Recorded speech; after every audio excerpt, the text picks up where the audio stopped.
The horse's name is KD Cadis. This horse is left in the gate so badly that you're thinking they're going to refund the money. That had to be a malfunction. There's no way He a never horse. even left. He just stayed.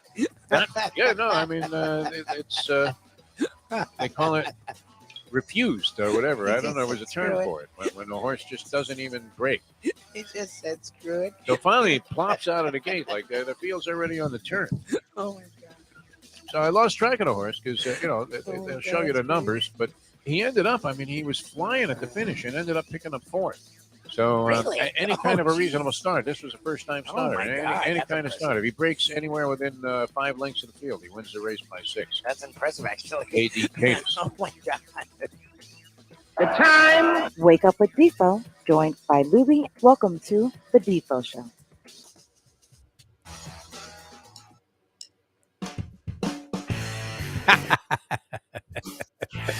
Rumors of our death greatly exaggerated. Welcome to the show. Good to be with you again. Good to be back in action. Jeff DeForest and the great Mike Lubitz, who you don't have that usual pale-faced look, Kemosabe. It's like you got a little bit of sun here. We've been on hiatus since, last Monday already. Yep. And I was just getting used to the whole idea. You know, there's always this debate. When you're an old crotchety man like I am at this point, there's always this debate whether it's better to be retired. Should I be retired already? Now, at this stage, I can't afford to just have zero income other than, the stuff that I get from our friend Uncle Sam there and maybe a couple of other sources. But I can't afford, I mean, short of selling weed, I don't have any choice. And you can't even do that anymore because the government's got a lock on all of that. There's no point being a local weed dealer, is there? Does anybody buy weed off like the regular guy anymore? No, you go to one of these dispensaries and they have the best stuff. You walk in there, it's like a buffet of the greatest weed that you've ever seen in your life and or smoke, and all at very reasonable prices. So the drug dealer, the common drug dealer, I think for the most part is dead. So that's not an option. Not that I would really consider it, because I'd be the first guy to sell to an undercover cop. My very first sale would be undercover cop. And the guy probably would look at me and go, listen, Defo, I hate to do this to you because you seem like a good guy, but I got to throw the book at you now. That's it. You're going away. And I don't need that. And I even had this conversation last night, Lubie, with my good friend, Dr. Jerry Perlmutter, who's still operating literally as a podiatrist at 71, moving very slowly on the courts, just still schlepping around a little bit. And I'm hoping that his instincts when he's in the operating room are a lot sharper than they were in this tennis match that we had last night. And I always say the same thing. It's like, well, why would I retire from this? I don't know about you, Lubie, but it's enjoyable. That week, it was fine. It was nice to sleep in and not have to get up at like 5:30 in the morning and take a shower and shave and do all this stuff that we do in preparation for trying to present you with the finest in entertainment here on South Florida Live. But what would you do with yourself, right? I mean, you can only masturbate so many times before you say, I wish I had something to do. Anyway, how was your trip to Hawaii? It's good to be back with you guys, and lots obviously has transpired over the last week or so. But you look like you got some different type of sun. This doesn't look like a Florida tan, Mike Lubitz. Tell us a little bit about your trip. I had a good time. The waters are great. What's interesting is you always hear about, like in California, the Pacific's too cold to swim. So it is very cold. Yeah. I don't know if it's being that it's south, more tropical. You can definitely swim in the water. It's cold, yeah, but it's not freezing. Even for December. So we did a lot of snorkeling. My wife and her friends did shark diving. It was supposed to be shark cage diving. How into snorkeling are you? I'm not really a big snorkel guy. I mean, I'll go, and then usually after about 5 minutes of snorkeling, I'm thinking, I really don't want to do this. And by the way, aren't barracudas attracted to your gold watch that you're wearing? Well, it's funny because no shiny objects, Lubie. No shiny objects. I'm from here, so people assume I love jet skiing, which because of you, I now do. But like growing up, we went to the beach, but we didn't do any of the other stuff. So this is the first time I really snorkeled extensively. I'd done it in the past a little, and I would always get bored this time because it was near a beach where you could do it at your own time. Like you weren't just thrown out there. I enjoyed it a little bit more. And it was really cool because we went to this place called Hanama Bay, and it was a crater from a volcano that has been filled in by water for hundreds of years. So there's like reef everywhere, and there's fish everywhere. So it's actually really beautiful, and we had a really good time. The sushi is really good. What's interesting there is 7-Eleven is a big deal. Like 7-Eleven here, no one would ever eat at that you actually get fresh sushi. Unless you just want to freeze your brain with a Slurpee blast or eat one of those plutonium encased sandwiches. Very little reason. Or you want a soda that like is in a janitor in a drum sized cup for Yes. $1.09. I mean, otherwise, why do you go to 7-Eleven for? Nothing. So 7-Eleven there is different. Like you get a lot. There's sushi. There's different food dishes. Sushi at the 7-Eleven? Yes. And it's not Wow. sushi you would not eat here. It's sushi that is pretty fresh and actually really good. So Does that's Mayo know about this? Has he been to Hawaii? Mayo would love I'm that. talking to him about it later today. Yeah, I was curious what his thoughts were on the 7-Eleven disparity between here, where you eat at your own risk, to there where it's like people seek it out. Like it's actually you see people walking out in droves with sushi from 7-Eleven. It's like the weirdest sight. But we did it. You ever have any of those taquitos at the 7-Eleven that have been kind of rotating on that little rotisserie grill that they have there for like 3 weeks? Or the pickled pig's feet is always my favorite. It really is. I have, distinct, visions of guys standing at the counter. You're waiting to get out of there. You just want to buy some gas or whatever. And the guy is actually making the clerk pick different, pig's feet out of the jar. Like it matters. Formaldehyde or whatever the hell that is, right? And he's like, no, not that one. The other one. Like, what fucking difference does it make? You're going to eat that shit? You got to be kidding me. I don't want to be near you anytime later today. Exactly. Yeah, that's for sure. My God. Holy Anthony Bourdain. All right, so you're getting sushi at the 7-Eleven. And what else, Lubie? You're getting a cancellation on our guest? lot of sushi. The people are really cool. What's interesting about it is you're so far away that you feel like you're in another country, but everyone speaks English because it's America and it's all the dollar. It's a beautiful country. The only issue is it's far. Like from being here, it's actually cheaper and easier to go to Europe than it is to go to Hawaii. There's no direct flight. Our first flight, we had to go out of Detroit. So that was like 13 to 15. Detroit? Yeah, to Who 15 flies hours. to Detroit to go to Hawaii? Ponte Segredo. And then we, on the way back, did Atlanta. So that was quicker, but that's still like 10, 11 hours. Like, it's the only problem. It's a day, like a day out and a day back. That's the only major issue. But it's a beautiful state, and the nature is ridiculous. Like if you love mountains and like really pretty stuff, they have it, and the people are really cool. So we had a good time. I'm just happy to be back. It's a lot of flying. Our high school basketball coach was from Hawaii. Always seemed like nice people. Yeah, guess what his name was? And obviously he had a nickname. His name was Mike Laurel, this guy. He was a small guy. I think he was that good of a basketball coach. I'm not even sure if he was good at assessing talent because he had me buried. And, I thought I was the best shooter on the team by far. Could at least come in there and spark up the offense a little bit instead of all this dribbling around at the top of the key, only to see, somebody throw a brick up there, a line drive off the front rim, when you could have scored 6 points in the time that that play was transpiring. But his nickname, of course, was Pineapple Mike Laurel because he was from Hawaii. Now, is everybody nicknamed Pineapple there, or is that like a little rude to, constantly make him, pineapple references or assume that everybody works at the Dole factory? We did go to the Dole. You did? You toured the Dole factory? We did go to Dole. It's just, it's whatever. Like her and her friend had this thing called a Dole Whip. To me, it's like pineapple ice cream with pineapple on top of it. It's really tart. So I don't know. I'm not the biggest fan of it, but it was cool. I don't know. Those little cans of Dole grapefruit juice. It's not exactly like you're getting it fresh squeezed there. You get that. I don't know. What they put in there, but it doesn't really taste much like the grapefruit juice I'm used to. A little bitter. You're right. All right, good. Did you see anybody getting ready for the Hawaii Bowl? Who's in the Hawaii Bowl this year? That's happening very late. I have my whole sheet here. Hawaii Bowl. Where are we? We have. There's a shot here that the theory will apply because San Diego State, I believe, is in the Hawaii Bowl. Here you go. San Diego State versus Middle Tennessee State. So, which would it be? Now, San Diego State is used to this sort of thing, right? I don't know that the weather's similar, but it's far more consistent with what you would get in San Diego, the weather in Hawaii, than it would be in Murfreesboro, Tennessee, where Middle Tennessee State is located, which is a shithole of a place in the middle of nowhere. You were doing all of that Tennessee traveling there, Lubie, for a while, and my recollection of seeing the location of Middle Tennessee State was we were blowing out of the Black Hills somewhere in Tennessee, had stopped at a rest area there, which turned out to be a mistake. It was very much like Deliverance to stop at that rest area there. I thought I saw Ned Beatty on his knees. I really did. by the men's room saying, well, what are you going to do now? And I mean, already he's got you to squat down like a pig mode. And then I remember blowing by a sign that said Murfreesboro, and there was an arrow to the left. And that was about it. So those kids are likely to be absolutely stunned by the incredible beauty and magnificence of Hawaii. Are they not the more likely team with San Diego State kind of going to an environment that I don't know that they're totally accustomed to? I mean, maybe they need to let loose. But you know our theory about the Hawaii Bowl. One team is sort of there to play, and the other team is completely out of sorts. Guys are getting arrested. Guys are jumping off the fourth story into the swimming pool of the hotel.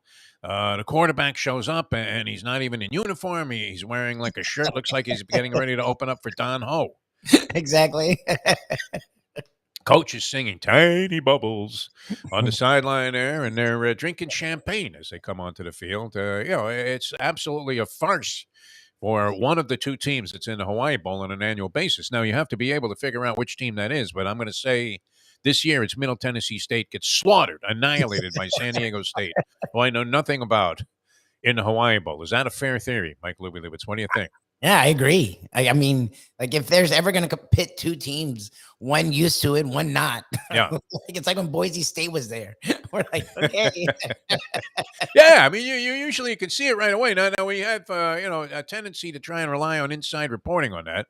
And, it's nice to have somebody on the scene to figure out, who's being naughty, who's being nice, so to speak, in the Christmas spirit. I did have one of my strongest opinions ever on an NFL game over the weekend, Mike Lubitz. Actually, I had two. I had a premonition and a strong opinion of the games over the weekend. And I'm sure we'll get into this. Chris Perkins is going to join us later on. He's covering the Miami Dolphins for the South Florida Sun-Sentinel. He's going to join us about 8 o'clock, and we're going to catch up with John Kajemi later on in the week, or at least so we hope. And, of course, John brought to you by Jimmy Johnson's Big Chill, which we're running out of time there, Lubie, in the football season. What do we have, 5 weeks left? Gonna have to get down there. Might be a playoff edition of the show that we do from Jimmy Johnson's Big Chill. I don't care when we go. Yeah. I want to get down there. And I had a premonition, actually, about the Dolphin game. I woke up, and I don't know if I was dreaming this and then just realized it later because it was subliminally operating in the cranium a little bit, and the waves were coming. But I felt that Tua was due for a bad game. Tua Tagovailoa, speaking of Hawaii, was due for a bad game. He was due for an off performance. There was so much praise being heaped upon this guy. And, it's not like he wasn't worthy of it so far this year. Tremendous performance, high touchdown total versus interceptions, although he's gotten away with a lot of stuff. Yes. Including in that Pittsburgh game when he could have thrown 5 picks, but ended up not having any in that ball game. And I think he had only had like 4 picks on the season, something like that, going into this game against the San Francisco 49ers. Garoppolo gets knocked out of the ball game, and you're thinking, wow, if ever there was an opportunity to steal one, get to 9 wins, accomplish the over, this was it. But I did have this premonition, Lubie, that Tua was going to be off that day. And he was. And I'm saying this is not after the fact, post-race handicap. I told you the 2 couldn't lose. Why didn't you say that before the race? And let me see your tickets, by the way. You bet all your money on the 7. Exactly. Asshole. Not that we're cynical. But I just had a feeling he was due for a bad game. He was due to throw in a stinker, and he was way off in the entire ball game. And then Kyle Shanahan, knowing how McDaniel was using the middle of the field with these 2 guys that have been incredible, and Tyreek Hill and Jalen Waddle, all of a sudden says, hey, let me do a Belichick and take away the middle of the field. Yeah. And he was forcing Tua to throw it on the outside. They got Bosa in there. Is that Joey Bosa? No, that's the 49. Nick Bosa, yeah. The one that is Joey's hurt, on the Chargers. Okay. not as much. Yeah, he actually plays once in a while, whereas Joey's always hurt. Yeah. You think it's juice? What do you think? No comment. John Bosa, the father of these 2 boys, he broke down pretty quickly when he started his NFL career. That looms as one of the absolutely monumental draft mistakes of Don Shula's late tenure, when people started to speculate that maybe the old man was slipping a little bit. I don't know. Shula, was he great at the draft? He was okay in spots. No, he lucked out with Marino. Lucked out with Marino. And the rest. But he did take him. So at least he didn't pass on him like everybody else did. I think one of his most shrewd draft picks ever was Mark Duper.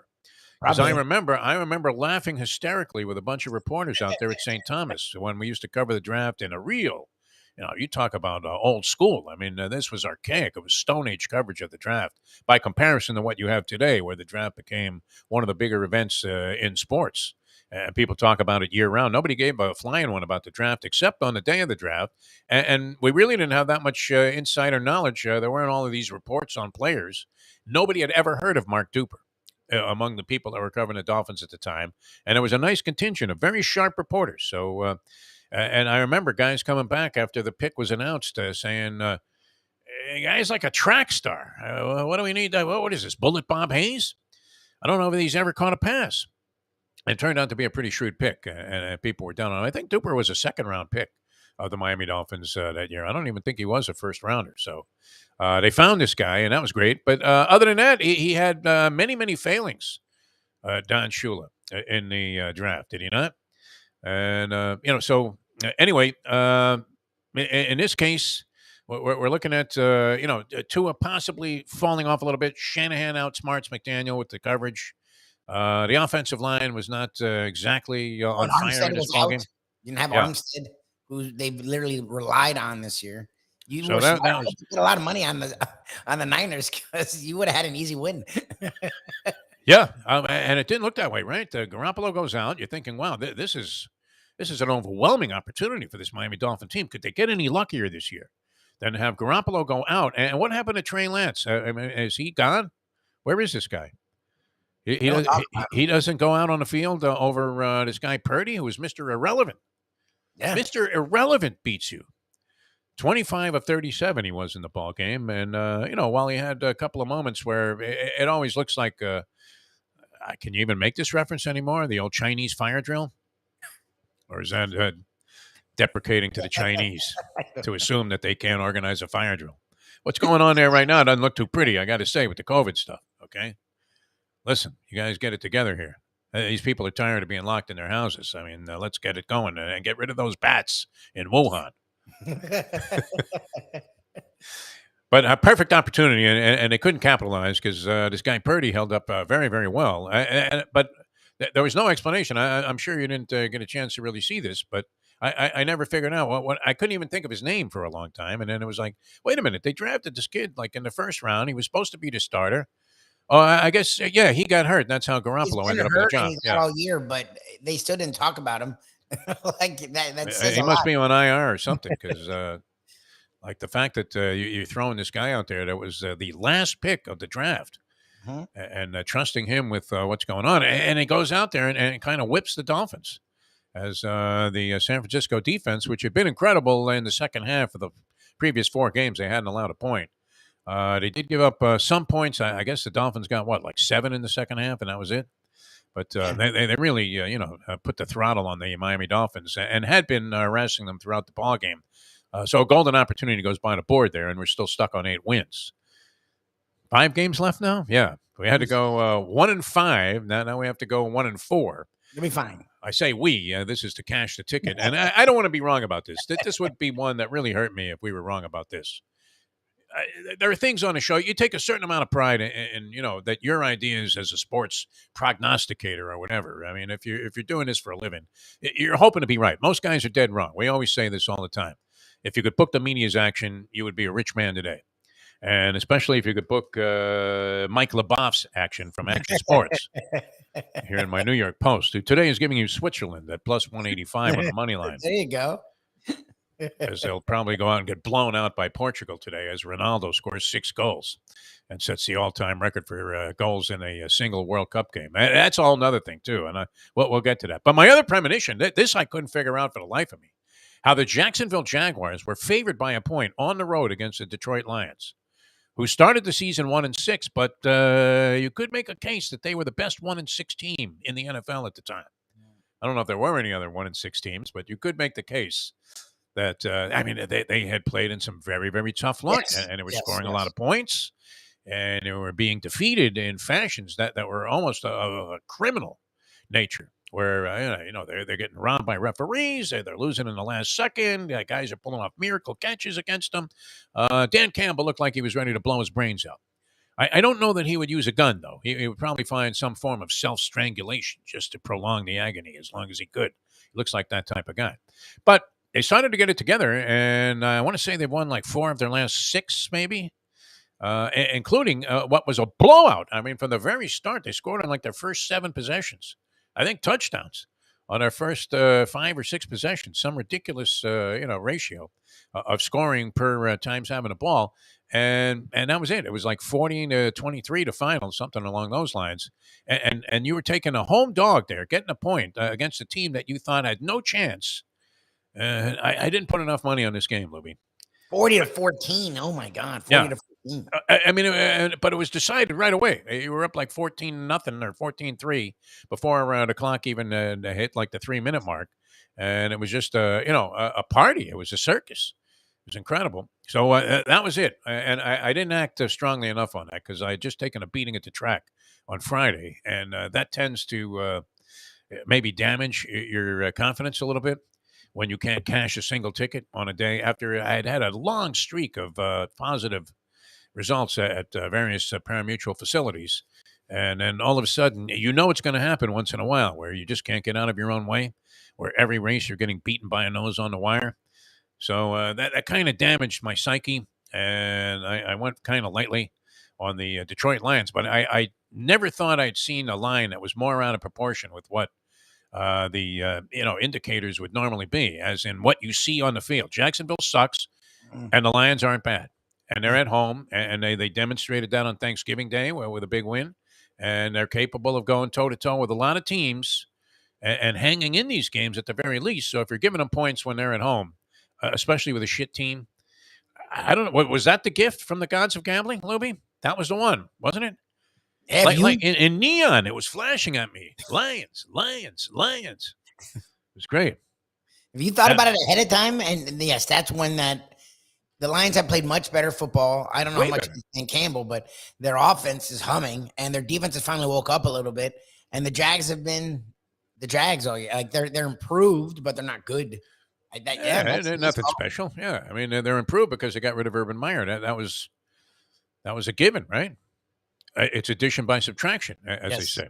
Yes. Anyway, so an interesting weekend once again in the NFL, including last night's game where I had the Saints getting 3 points in my personal bookmaking venture, which was fine. I was a lock for a long time. It was a 10-point game. The Bucs had just been stopped with like 10 minutes left, and the Saints had the ball. Like, what the hell? It was a 13-point game, too. A 13-point game late. It was a 13-point game. It was a 13-point game with 10 minutes left, and the Bucs had just gotten stopped. Well, do the math here. The clock is being drained, and even if Andy Dalton does nothing, which he did, he kind of had a very unfortunate. It reflects on him as an incompletion, but he hit Hill with a pass that would have probably iced the game, or gone a long way towards doing that because they would have been around midfield. And they had a first down, and there were about 3 minutes left on the clock, and you still had, a touchdown advantage. So I think there were less than 3 minutes. Anyway, they don't get that play. They end up punting from deep in their own territory. And Brady, that's his thing. I mean, we saw that just a couple of weeks ago when he was playing against the Rams, and it looked like they were out of it. And he got the ball back with like 18 seconds to go in the game at the 1-yard line and went 99 yards on dink passes, which is exactly what Tom Brady excels at this point. Plus, I mean, it wasn't a gift because the guy was open and he probably would have caught a touchdown pass, Evans, when they got the 44-yard pass interference call that put him on the 2-yard line and helped him get in a position to, have it be a 1-touchdown game. And then they come right back at a subsequent 3-and-out. That included, I guess that was where that pass to Hill was dropped. And they get the ball back. And you could see it coming. The writing was on the wall. I didn't realize that Brady had never made a comeback of that monumental proportion before, that he had never won a game when down 13 points or more in the fourth quarter.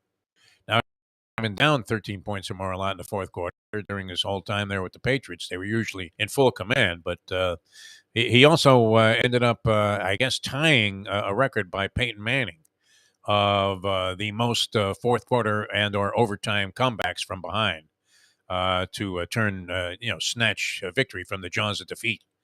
But you know what? He did do a great job on those 2 drives, but that was the only time he looked good in the game. The whole rest of the game, he looked like absolute dog meat. Horrible. right? He's holding his head. You could hear Giselle screaming, "I told you, Tommy! I told you, Tommy!" Does she talk like that? I don't know. Sort of. Tommy. Every time I see Wes Welker, I think of Giselle in that elevator, cursing and screaming at who was it? It was like the coach riding down with her, the owner of the team. That was Bob Kraft or something. Was in the elevator.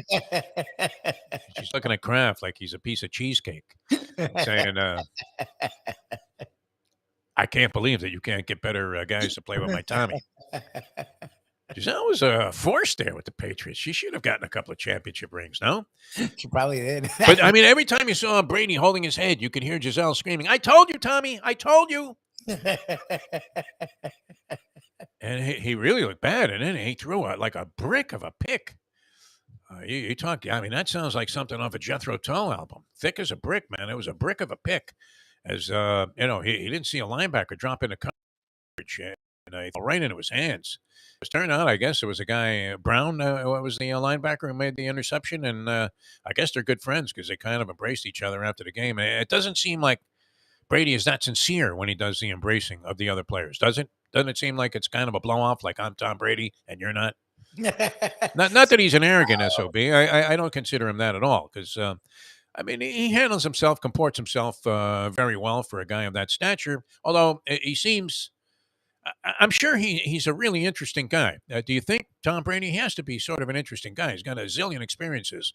I only hope and pray that he retires after this year and brings that to the broadcast booth because the broadcast booth is desperately in need of somebody who could actually illuminate the game, as evidenced by the fact that you don't even watch the game with your man Troy Aikman. You watch the Manning cast. Yes, I did it last night. I enjoyed it again last night. They don't do every game, so I guess that saves ESPN. But whenever they have them, it's the only thing I watch. I can't watch the other broadcasts. It's abysmal. It's just what it is. I mean, it's cliche city all the way through. Troy Aikman has always been cliche riddled. And again, I don't know how many times I thought this. I mean, the color analysts on games, have an opinion and express it. And don't be afraid to go out on a limb. If you're wrong, you're wrong. It's okay. But with these replays, when you're watching it and you see just clear cut which way the call should go, and the announcers are in the booth going, and like all of a sudden Ralph Cramden showed up to do the fucking game. Give me a break. I mean, there's decisive stuff there, and you can't keep hiding behind, well, I don't know if it's overwhelmingly conclusive. Yes, it is. It's like looking at a photo at the track, man. There it is. That horse's nose is on the wire, and this one's isn't. He's behind. But they constantly, I mean, just poo-poo over that. And then they bring in the rules guy, and he does the same thing, right? Gene Steratore or whatever. And who's the other guy? Dean Blandino. All of these guys. I mean, how are they getting paid? For what? They sit there going, well, you know what? Tell you what, he might have had possession of the ball. In any schoolyard that I ever played in, Lubie, any game of sandlot football, if the ball touched the ground, and I was lucky as a kid. I mean, most of the guys that played, we try to play with a little bit of honesty, right?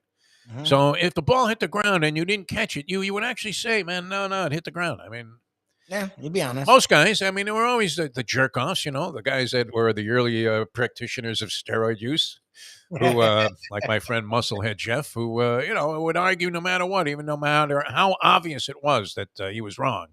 He would continue to persist. Kind of like, saying that the election was stolen, that sort of thing. Where years later, you're still hearing this. Oh, yeah, well, you see those dead guys that voted in Maricopa County. What about the guys in Mozambique there, Donnie? Huh? Did they have a vote also? But, I mean, you watch it and see the ball hit the ground. And the guy's got two hands around it. Now, all of a sudden, they started fucking with the rules. Remember that, Lubie? Because they were so tired of being, called out for having just horrible officiating that when did it become okay for the ball to be on the ground? Yes. If it makes contact with the ground, I don't care if you've got two hands on the sides of it. That's no catch. Any place I've ever played. What about you, Lubie? Well, because they used to have this stuff where like a guy would clearly have a catch and like the tip would barely touch the ground, so that was automatically not a catch. So I got those. My problem is sort of what you're saying now is you'll see guys using the ground. It's clearly that the ball's on the ground, but What's that? The third hand on the ground? Like he doesn't have The it. third hand. What bullshit! Unbelievable. Found myself screaming several times at the television set over the weekend. A lot of great games too. I mean, we didn't even touch on the colleges yet, so a lot to get to there. Boy, Nick gets snubbed. I don't know if he was jobbed. He wasn't jobbed. He was snubbed. No. It was great. Well, I mean, you could see the writing on the wall there with the TCU game. That and actually, you could see the writing on the wall before that. That was another one of my premonitions. I had some kind of bizarre full moon induced clairvoyance here. I thought USC was going to go down to Utah. Now, and here's a good one, and Tony will get into this tomorrow, because Tony sometimes it doesn't totally understand where I'm coming from. But would you say that's a fair statement? Yes. Like he starts defending a position that I'm not even challenging. But he figures I'm making, he thought I was making an excuse for USC, which I do have an affinity for USC. I covered a lot of their games. I really enjoyed it. In fact, I took a classic picture at the Rose Bowl that I wish I still had my hands on of Paul McDonald, the left-handed quarterback for USC at the time, getting crushed.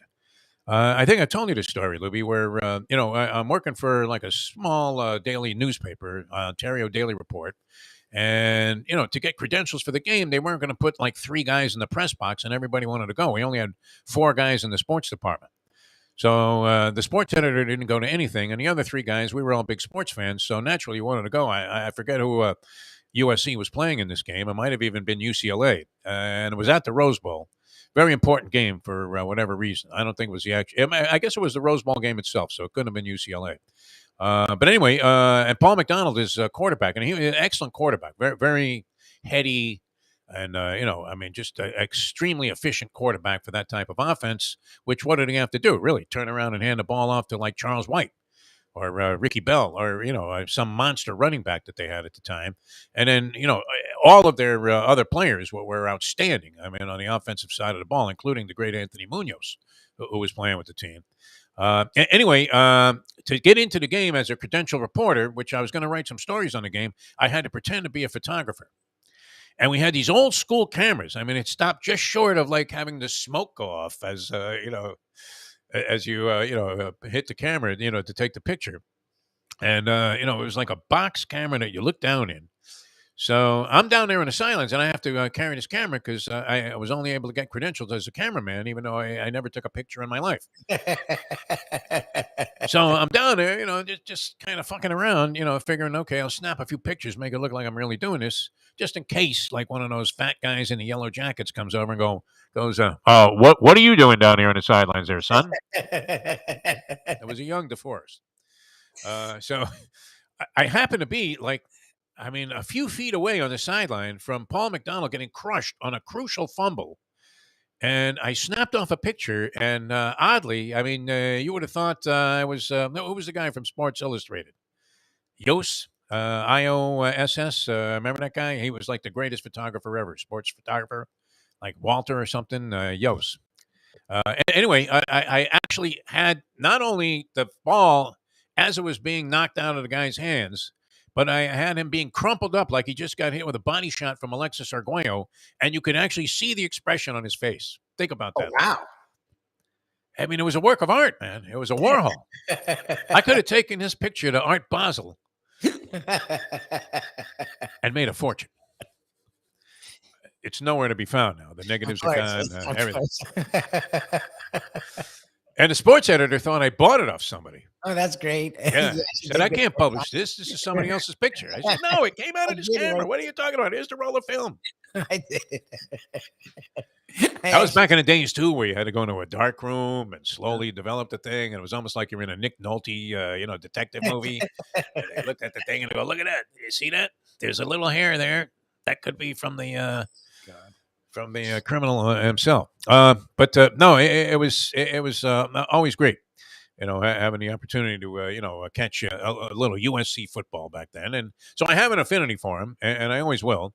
But you could see this was going to happen, didn't you? That Utah was going to beat them again. Now, the argument with Segredo stemmed from this. When Caleb Williams, who's going to win the Heisman Trophy, and I think probably deserves to win it in a runaway, in spite of what happened to him in this last game, which is a whole other story that was brilliantly illustrated last night by Scott Van Pelt in his Bad Beats segment. This one is incredible, Louis.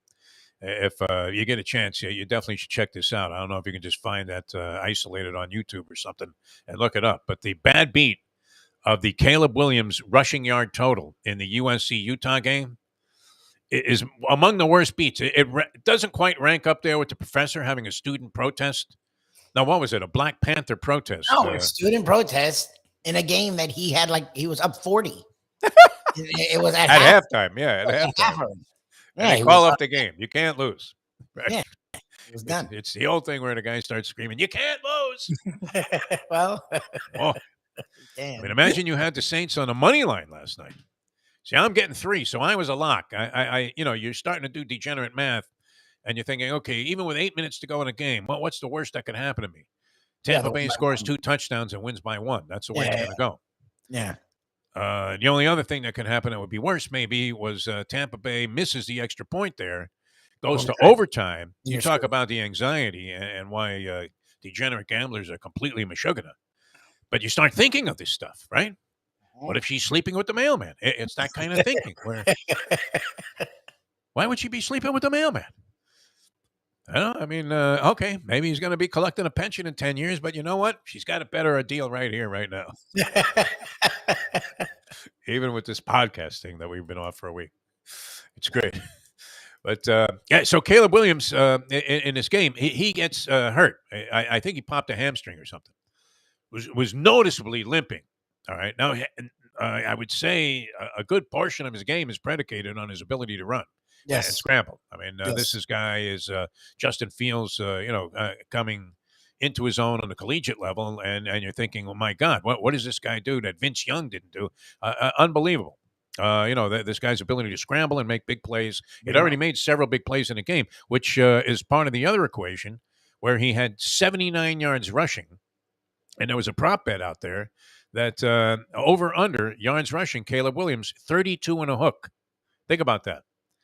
So he rips off like a 57-yard run early in the ball game, and he's got like 70-plus yards rushing early in the game.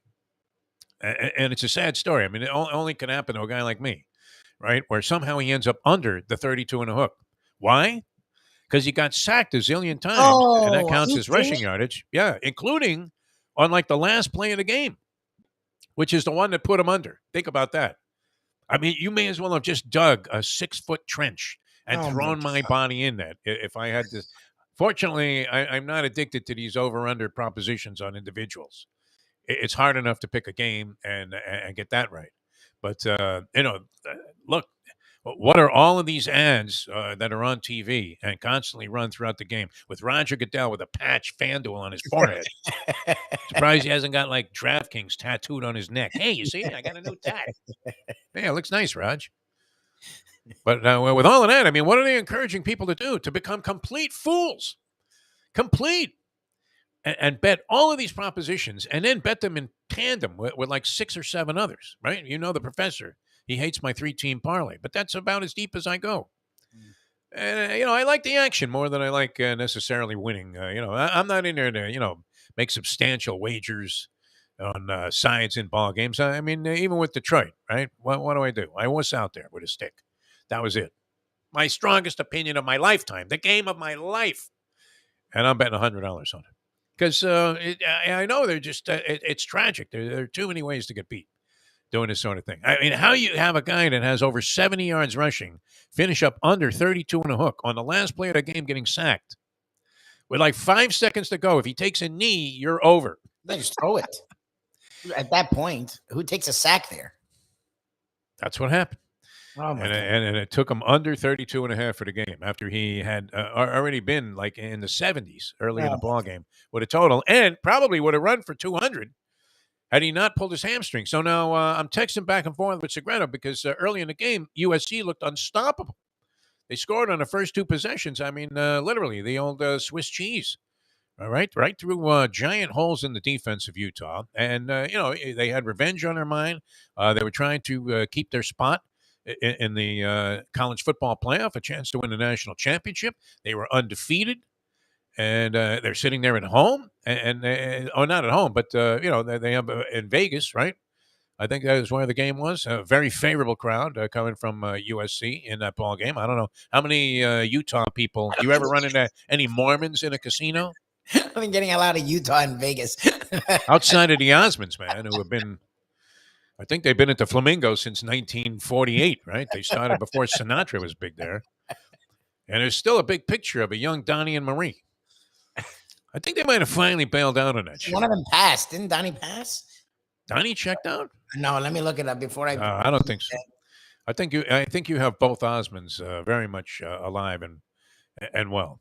But how exciting could their show have been after 8 zillion performances there? What kind of schlepper is going there? The people from Utah that happened to go to Las Vegas. That was it. It's still alive, but yeah, I think their thing finally. I think it ended. I think it finally ended. Only because, you would think they would bring in new management at the Flamingo and just say, hey, well, what's the first thing we got to do? Let's get rid of the fucking Osmonds. That's not helping us. Those schleppers don't bet any money. They come here with $50 and, a bunch of coupons. That's it. But USC has all the advantages. And Segredo's argument was, I said, after Williams got hurt, it obviously compromised USC. I don't know that anybody couldn't see that.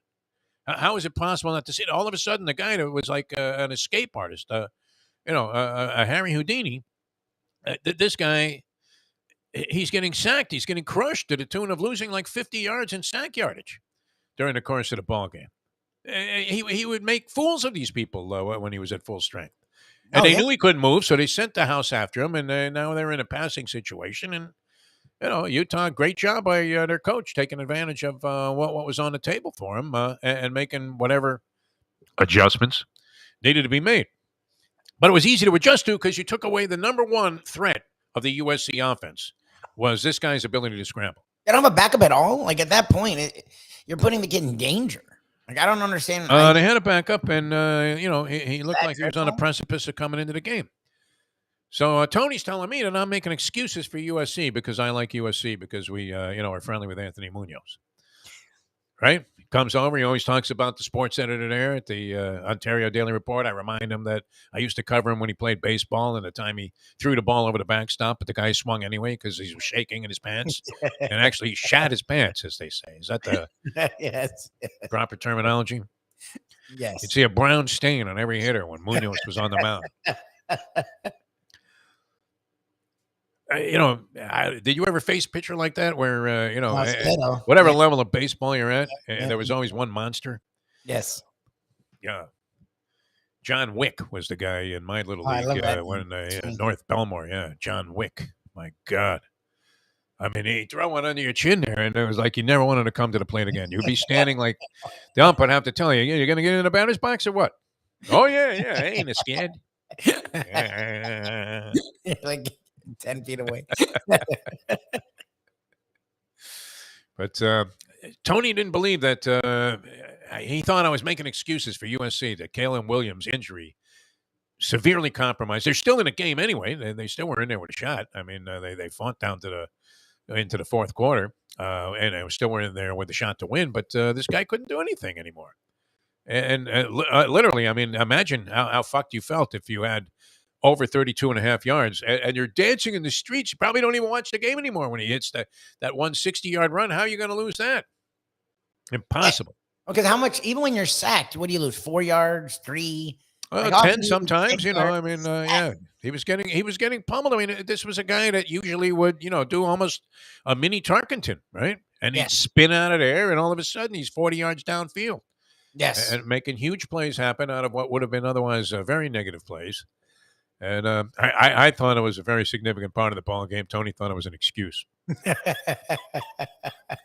Literally. I mean, I don't know. Do I have to apologize for that opinion? I don't think so. I didn't know. I wondered how they not only lost, but with everything on the line, lost by that much. So that actually, I love you, Tony. That actually explains a lot. Like, I didn't get to watch that game at all. Kid couldn't move. That explains a lot, especially if they didn't trust putting their backup in and they kept the kid out there on an island. And that's one thing Whittingham is good at. He's a really good defensive mind. I And like that guy. He looks scruffy. He looks the part. yeah, he's doesn't like an he? old school coach, and that's why every year, no matter who they have on their team, they're competitive because he's a really good coach. And USC struggles against him every year because they're very physical. Yeah. If now he can't, they already beat him this year. One of their losses was That was their one loss. USC's like, one loss was to Utah, and they were rolling on offense at least. So you would think, okay, that's why I was like 20 something. and Utah kind of. I mean, they were in the picture to some degree as a prominent team, but when they lost to Florida on the opening night, I mean, that killed them. By the way, the Florida kid, the quarterback, going for the draft. What do you think? Dumb move. Did anyone watch him play? Like, he's a big, strong kid, and the professor likes him too because he's like 6'4", 230. Looks like he has potential. Strong arm. He's athletic, but when you watch him, he sucks. Like, it's not even that he's average. Like, he's horrible. Like, FSU dominated. Like, they ended up putting up points, but not because of his passing. Like, he's a running thread, but when he throws the ball, he makes stupid decisions, like really dumb decisions. Like, I don't understand him being considered a first-round pick. Like, the guy has a lot of potential, but he's raw as hell. You see, he was hanging out with Nick. Oh God, who? Donnie Trump. Oh, of course. Consoling him, saying they stole it from you. I know you lost 2 games and nearly lost 2 others, Nick, but you should have been in the Final Four. Whatever. Then he started mumbling something about Biden. Exactly. Didn't he say he was going to disappear if he lost to Joe Biden? Wow. What happened when a loser leaves town? Donnie, come on, man. You said you were going. I mean, in pro wrestling, this guy would not be wrestling in Minnesota ever again after losing at the convention center to some guy that thought he was the second coming of The Rock. All right, a lot to discuss here. I did have an observation on the World Cup. Oh yeah, look at you. Yeah. No, I did. I have an observation on the World Cup. You don't see a lot of fat guys in soccer. No. You don't see a lot of blubber. I mean, we love the fat guy in all sports. We always root for the fat guy. We've noticed, and this I think has been well researched by us, that fat coaches who lose a lot of weight, like Rex Ryan, like Tony Sperano, lose all of their moxie also, and lose much of their control over teams. They routinely get fired as soon as they get skinny. Now, Rex, I don't know, did he have the bariatric stuff? Because I remember he was like humongous, like his brother. And then, he kind of slimmed down a little bit, and he looks okay now. But, I don't remember Rex as being the, like John Madden-like fat guy that we love to root for. Sperano, it was clear cut. Once he started running stairs in a stadium, he may as well have just jumped off the top. As soon as he lost the weight, he was worthless. Worthless. Not that I don't know. I mean, may he rest in peace. He was obviously a decent guy. Everybody liked Tony Sperano. He was a very competent and professional offensive line coach. Had a lot of success in that category as a head coach. Come on, Bill. All Parcells wanted to do was take Wayne's money and go to the track. How great was that? The tuna. And everybody thought he was going to be a savior. So it's interesting because now you have the Chargers and the battle. This is a good one, Lubie. We should be able to fight this out through the week. Justin Herbert, Tua Tagovailoa. Who would you rather have? Both coming off bad losses. Yeah. And both played sort of poorly in those losses. It's fair to say at this point, though, that Tua probably has as good a receiving core as we've seen here with the Miami Dolphins going all the way back. I mean, to Clayton Duper and Nat Moore, and maybe Crash Jensen, as part of that equation also. I mean, look, they have guys that come out of nowhere. Who's this cat 14 that made that play in the opening? The guy from the Niners. He was good, actually yeah. signing. Yeah, he's played really well. Looked good. All right, not a lot of fat guys in soccer. U.S. team, do we really need to be crying? I mean, look, it's about time. And nobody gives a flying one about the rest of the tournament, do they? Come on. I forgot what was still going on. Every 4 years, it's the same joke. Everybody, gets on my back and says, yeah, you're an asshole, Defo. Because, it's not that I don't like look, I've watched a bunch of it, I have to say. I keep trying to find the inherent excitement factor in the game, and I just see a lot of futility most of the time. Now, they did have a real nice, this Richarlison there from Brazil. I guess he's like the new Neymar, same color hair. Hard to tell who it is, although he's taller. And that guy's great, man. He made an unbelievable play in a game yesterday. If you saw more of that, though, during the course of a game, you would say, all right, it's kind of interesting. But the back and forth, kick it to the goalie, and then he kicks it back to the same spot, and then you have 3-4 guys handle the ball, and guess what? They dribble it back to the goalie. Oh, did you see who won yesterday? Croatia, yeah. Look at you. Still alive, yeah. They're in the eights. Very exciting. Penalty kicks. Which I did revised an old thought of mine, which is that should not divorces be decided by penalty kicks? Right? Why spend all this money on lawyers? Just get out there, set up a soccer goal, and go, okay, best of 5 penalty kicks. And whoever prevails in that wins whatever it is they want in the divorce. You want the house? Yeah, fine. Everything goes. I still like Andy's idea, where the 2 best fighters on the team just go to the middle of the field and you make it MMA. Could do that, yeah. Or they should just, award points for the best flop and fake injury. How ridiculous is that? My God. I know. You see it in the NBA. They made it laughable, right? The refs look at it now and they go, hey, listen, Draymond, pick yourself up, dust yourself off, and line up in the lane there. You're on the outside. But in soccer, they applaud it. I mean, it's and every guy is in agony, like you can't believe. I did see 2 guys clash heads, and I was thinking, holy Andrew Galata, man. I mean, it looked like an Evander Holyfield fight. It really did, where there are no punches thrown, just headbutts. And, that looked kind of dangerous to me. Now, there, you could see somebody legitimately, sustaining an injury of some significance. And the ankle tripping and all of that stuff, obviously you could get hurt rolling an ankle in this game. But how is it that they get up, dust themselves off, and then just run down the field? Oh, that's my favorite. Is they'll get carted off. Carted off, yeah. Like nothing. And then they're running to Rio de Janeiro, man, to a party with scantily clad girls that are coated in peacock feathers. Unbelievable. And the Brazil team, they did look good yesterday, but that was against like South Korea, who would I don't think they even had a soccer team until this year. Croatia's still alive, though. Aren't they getting crushed in their next game? Don't they have to play Brazil or something? How's that working? Yeah, I think so. I'm not sure. But if you can find me a fat guy in soccer. They play Brazil. Did Maradona have a little bit of a gut? I don't know. Who had a little bit of a gut in soccer? While playing, I think Maradona was in shape until he got older. Now he's like a disaster. But you can't carry a big pot belly and play that game. I mean, people always talk about what great athletes they are. You don't even see a fat goaltender, though. Don't remember Tony Miola? He actually, the guy for America years ago, he was a little bit of a. He was fat? No, but he wasn't. I don't know fat. if he was fat, but he wasn't svelte. Like he didn't look like some French Canadian on the Hollywood beach, trying to demonstrate that a Speedo does not look good on everyone. Oh well, duh. Hey, what a great time it is to be here in South Florida. Well, welcome back, Lubie. Good to have you back, and it's good to be back with you guys. Thank you. Appreciate all the greetings there on the chat line. We always appreciate hearing from the people there, and it's nice to know that some people actually realized that we were coming back. As you know how that goes, right?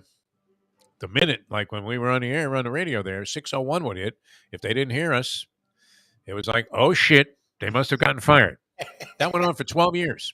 Eventually, it wasn't like we were getting overwhelming encouragement from the management there. Would you say that the program director, woman named Grace Blazer, was less than encouraging of our efforts, in spite of the fact that when I think back on it, I mean, like, wow, Lubie, on my walks of life, every now and then, I think like, well, what did we do during the show? We did a lot of good shit when we were doing that stuff. By comparison, not just to anybody else that was on the air, but, by our own standards, which you'll find it surprising, but we think are high. Hey. All right, Hialeah Park, man. Going to be just hopping for the holidays. They're doing great. Absolutely sensational. And congratulations. Wow. How exciting is this? And I want to say, hi, and I wish a special happy birthday. It's a little after the fact here, but we hadn't been on the air, to the great Stephen Brunetti. Who has been campaigning for Red Oak Stable, Mind Control, a horse called Mind Control, who was running in his final race. I believe Mind Control might be a 4 or 5 year old. Anyway, an older horse by today's racing standards, especially for a horse of stakes caliber. Mind Control had many illustrious victories and goes out and wins the Cigar Mile at Aqueduct in a Thrilla in Manila type of finish there. A 3-horse finish on the wire. prevails there, goes out a winner in a Grade 1 stakes, and had a great career. I think won over $4 million. So congratulations to all of the connections. I know they were very excited at Hialeah Park. And this was some race to watch, Lubie. I mean, as exciting as any finish that you'll see in a sporting event. Absolutely sensational.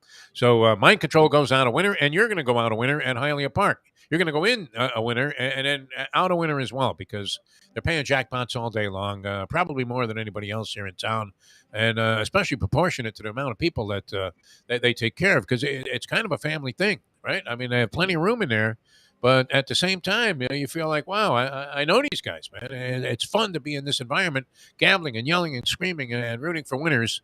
With the people that are the patrons of Hialeah Park, because it's always had a festive atmosphere. And that's kind of what I'm looking for, right? If you're going to go to a sports bar, I went to a sports bar, will remain unnamed, because I do like the people there, but walk in there like 4:15. The Dolphin game is not on any screen. No, it was on the one screen which this guy had purchased from a Motel 6 clearance sale, which, came out of the 1980s. You're already drawing a picture of the place I'm talking about. It's like, how could you not have this game on? It's a big game. You're a local bar, and should have been capitalizing on it. But for the 4 people, unfortunately, that were there, they didn't care. What was funny was that there were some Dolphin fans in there, and they didn't even say anything about the fact that the game wasn't on. Oh, jeez. Talk about brain dead. Then, later, I hear these guys cheering, yelling, and screaming on every play, and I'm like, you didn't even care that the game wasn't on. We were watching the Chargers and the Raiders there for the most part. And no one ever knows how to work the remotes, right? See, I mean, that's the other thing, right? Where, I don't know if I can do that. But they don't play those games at Hialeah Park. You're going to get, the kind of attention that you so richly deserve. And, wow, I mean, talk about an initiation.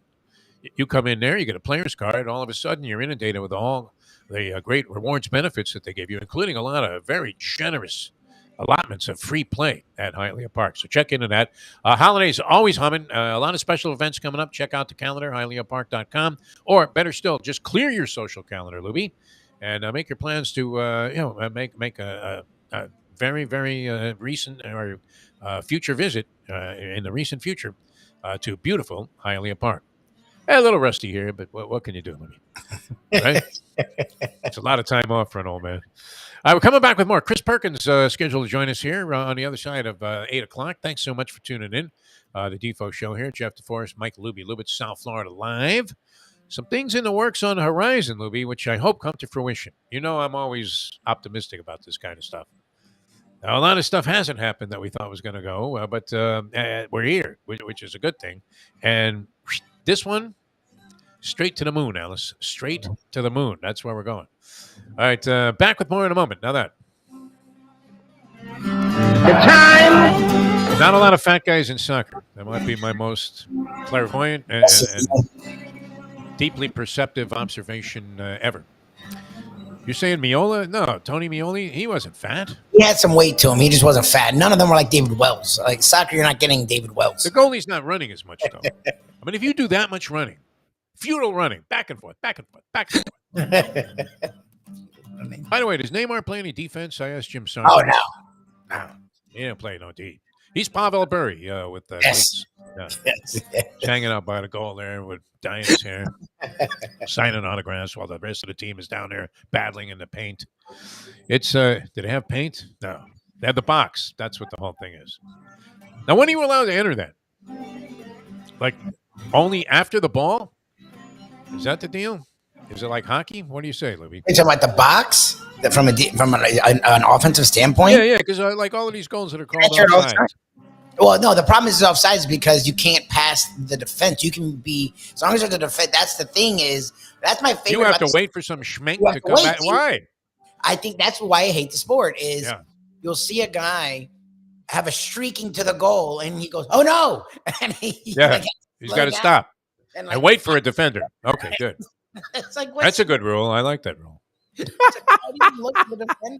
They should put that in. Raj, hey, Raj, think about instituting that in the National Football League. Exactly. Tyreek Hill can never do a wide open ever again. Never. No. Only jump balls. That's all we want. Jump balls. We want jump balls all over the field. All right, back with more in a moment. Now that. The time. Chris Perkins ought to be fun. We'll dissect this Miami Dolphin team and how they respond to this big loss to San Francisco. It's 7:59. Ponies in Style at Champions, the outstanding simulcasting room at beautiful Hialeah Park. Yes, the grand old lady of thoroughbred racing has never been more vibrant, and you can wager on the races from the top tracks around the country while enjoying a cocktail at the Brass Rail Bar or any of the fine food served throughout the facility. If poker is your game, you're covered in style, and you can play all your favorite Vegas-style games, including blackjack, craps, and roulette, in Hialeah Park's sizzling hot casino. Get a player's card when you walk through the door for all kinds of generous amenities, including our favorite, free play, when you come out to the ultimate casino and entertainment destination, Hialeah Park. Hey folks, Tony Segreto here. You know, since day one, Catholic Health Services has been part of Old School. And since we've started letting people know about them, it's changed their lives. You see, Catholic Health Services, while being recognized as one of the top places for stroke rehab in the country, it's also about a group of people who not just excel in what they do, from the doctors to the nurses to the therapist, on and on and on. It's how they do what they do every single day that separates them from the pack. They do it with a passion, unmatched, and the inclusion of family in every step of the process. Trust me when I tell you this. If you want the best, unmatched rehab with a special group of skilled, caring people, there is truly only one place, and that one place is Catholic Health Services. These days, we're all looking for comfort anywhere we can find it. Thank goodness for Landlubbers Raw Bar and Grill in the Plantation location, because they are making sure you are as comfortable as possible. First of all, they're not only open for delivery and pickup. All you have to do is go to landlubbersbarandgrill.com for both pickup and free delivery. Their hours have changed a little bit. Monday through Thursday from 3:30 to 10, and Friday, Saturday, and Sunday from 11:30 to 10. You're going to have the best wings in the world. You're going to have a great burger. You're going to have their amazing soups. Again, Landlubbers, Raw Bar and Grill. It's nice and easy. Just go to landlubbersbarandgrill.com for both your pickup and free delivery. Thank goodness for Landlubbers for making you always feel right at home.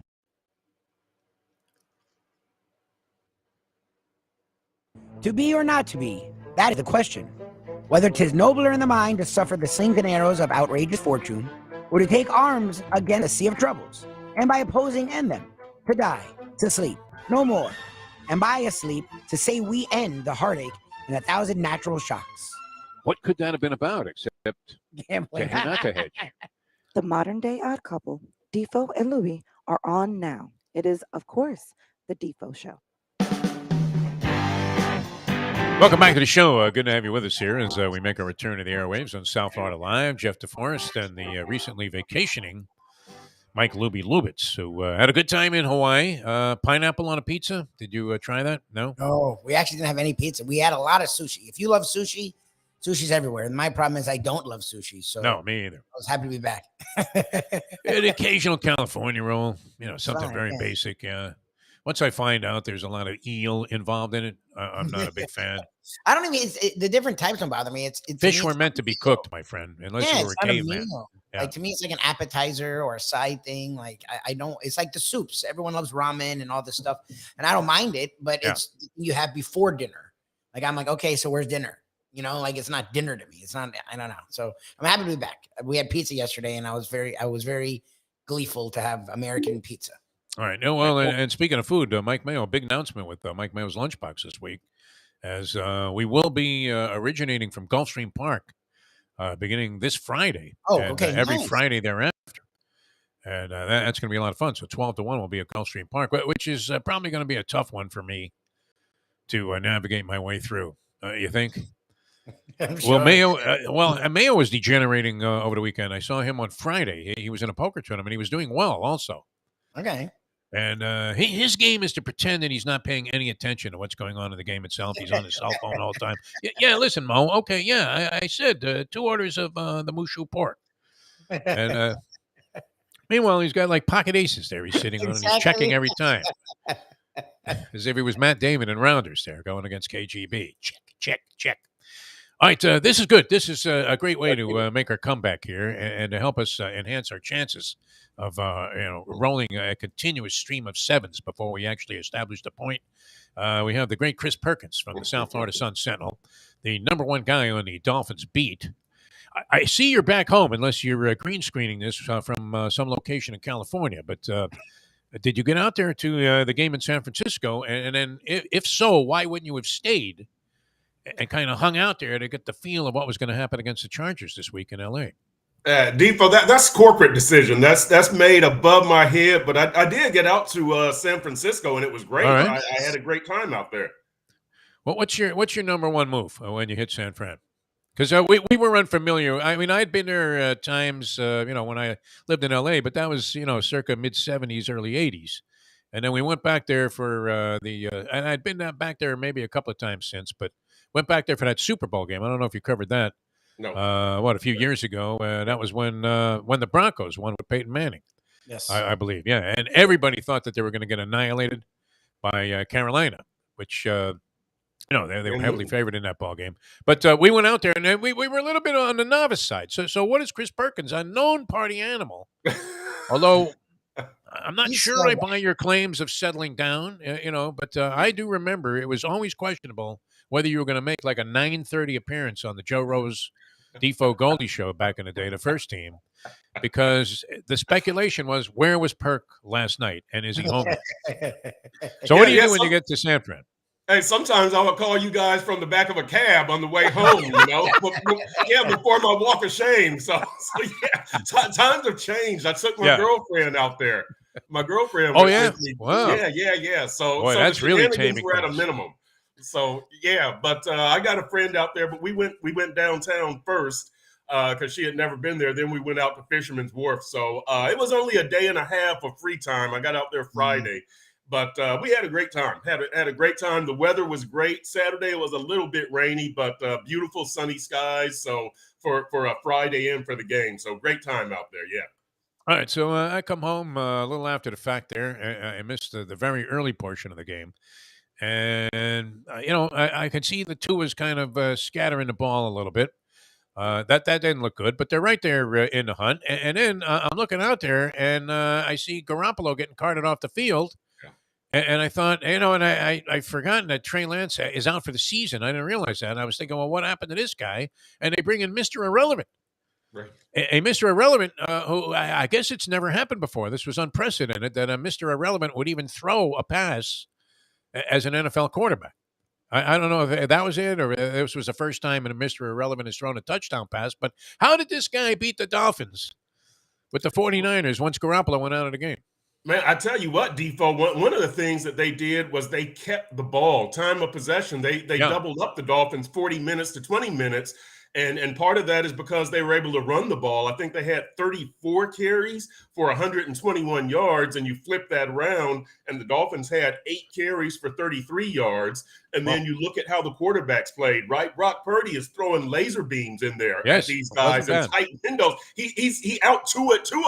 That's the deal. And Tua was off. We haven't seen that Tua all season. The guy who was overthrowing and underthrowing and just never really seemed comfortable in the pocket, even when there wasn't pressure on him. So really, they controlled the clock and the time of possession, and their quarterback played better. And pretty much that's how the game was won. Look, San Francisco scored 33 points, but they only had 2 offensive touchdowns, right? They had the kickoff, the fumble return, and then the rest were field goals. So, it was really a ball control and take advantage of what the Dolphins are giving you type of victory.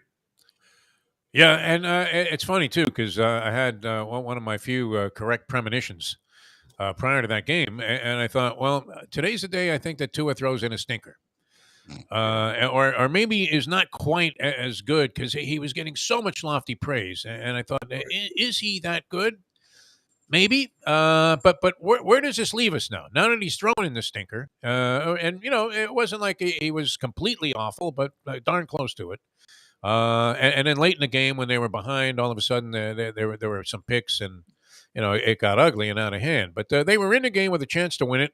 Couldn't seem to get the ball, and the completions over the middle that they had been having so much success with. Maybe Shanahan was onto something with McDaniel there, or anybody who watches film sees the success Miami's having. So where does that leave us heading into this game? Obviously, a very crucial one against the Chargers. Well, Defo and Lubie, here's where I think the Dolphins are at. They need Teron Armstead back.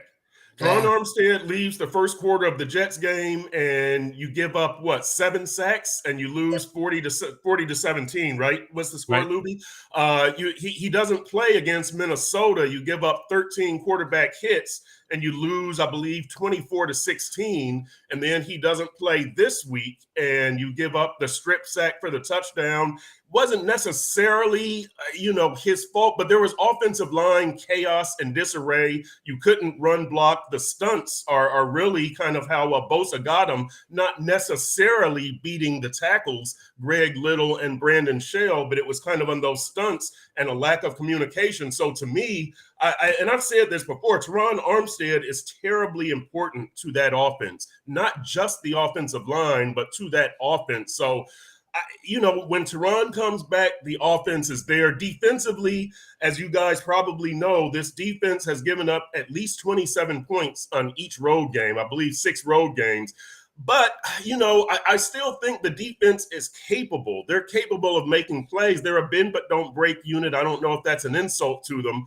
But, Sound like Tom Olivedani. I heard a little Tommy O coming through there. Yeah. Well, if we didn't give up that 80-yard run. Right. They only averaged 3 yards a carry. Yeah. So there's, look, the Dolphins, they just have to have their key guys healthy, and that's Tua and Teron and Tyreek and Xavier. And then you can talk about making progress. But I think if one of those 4 is out, this team is going to struggle. They can still win, but they're going to struggle.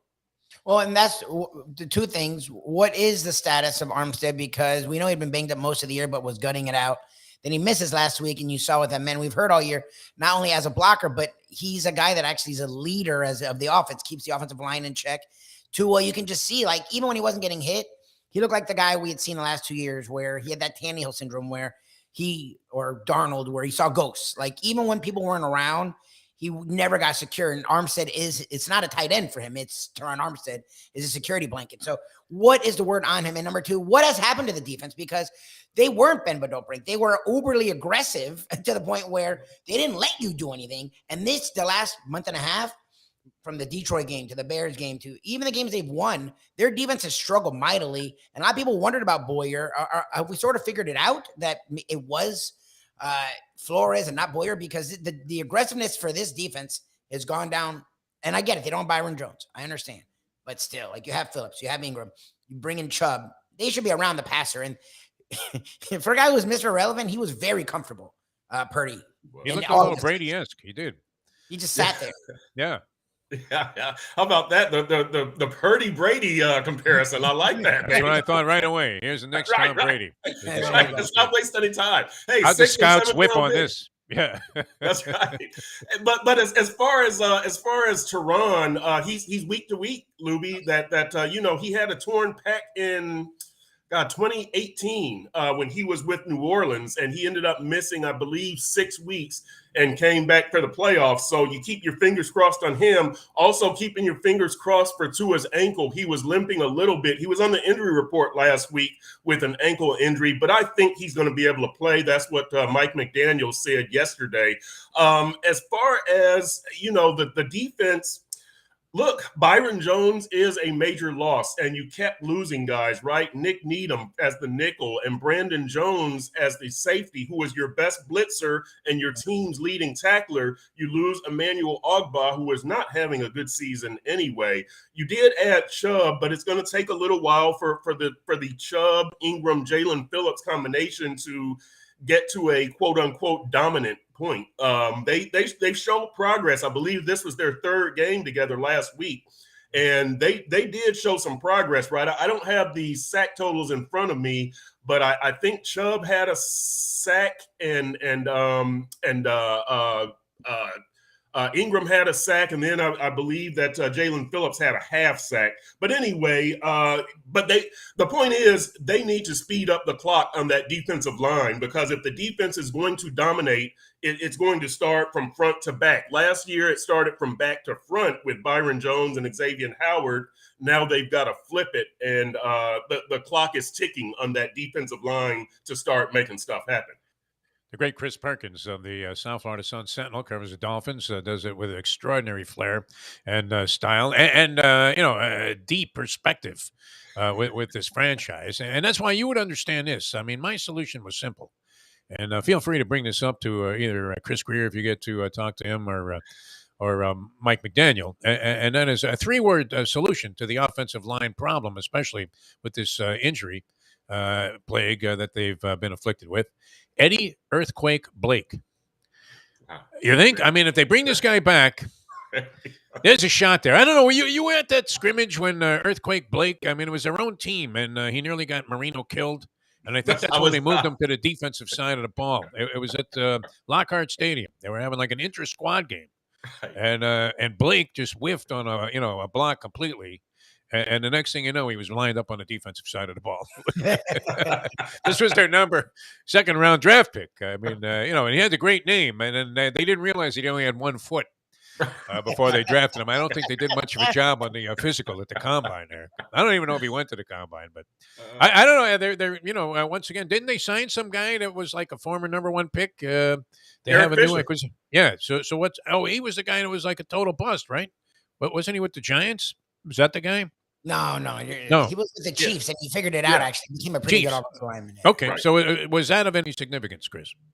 Well, he's I don't want to say elderly, but he was the number 1 pick in 2013. So the guy's got some years on him, and so he broke in with Merlin Olsen, right? Right, exactly.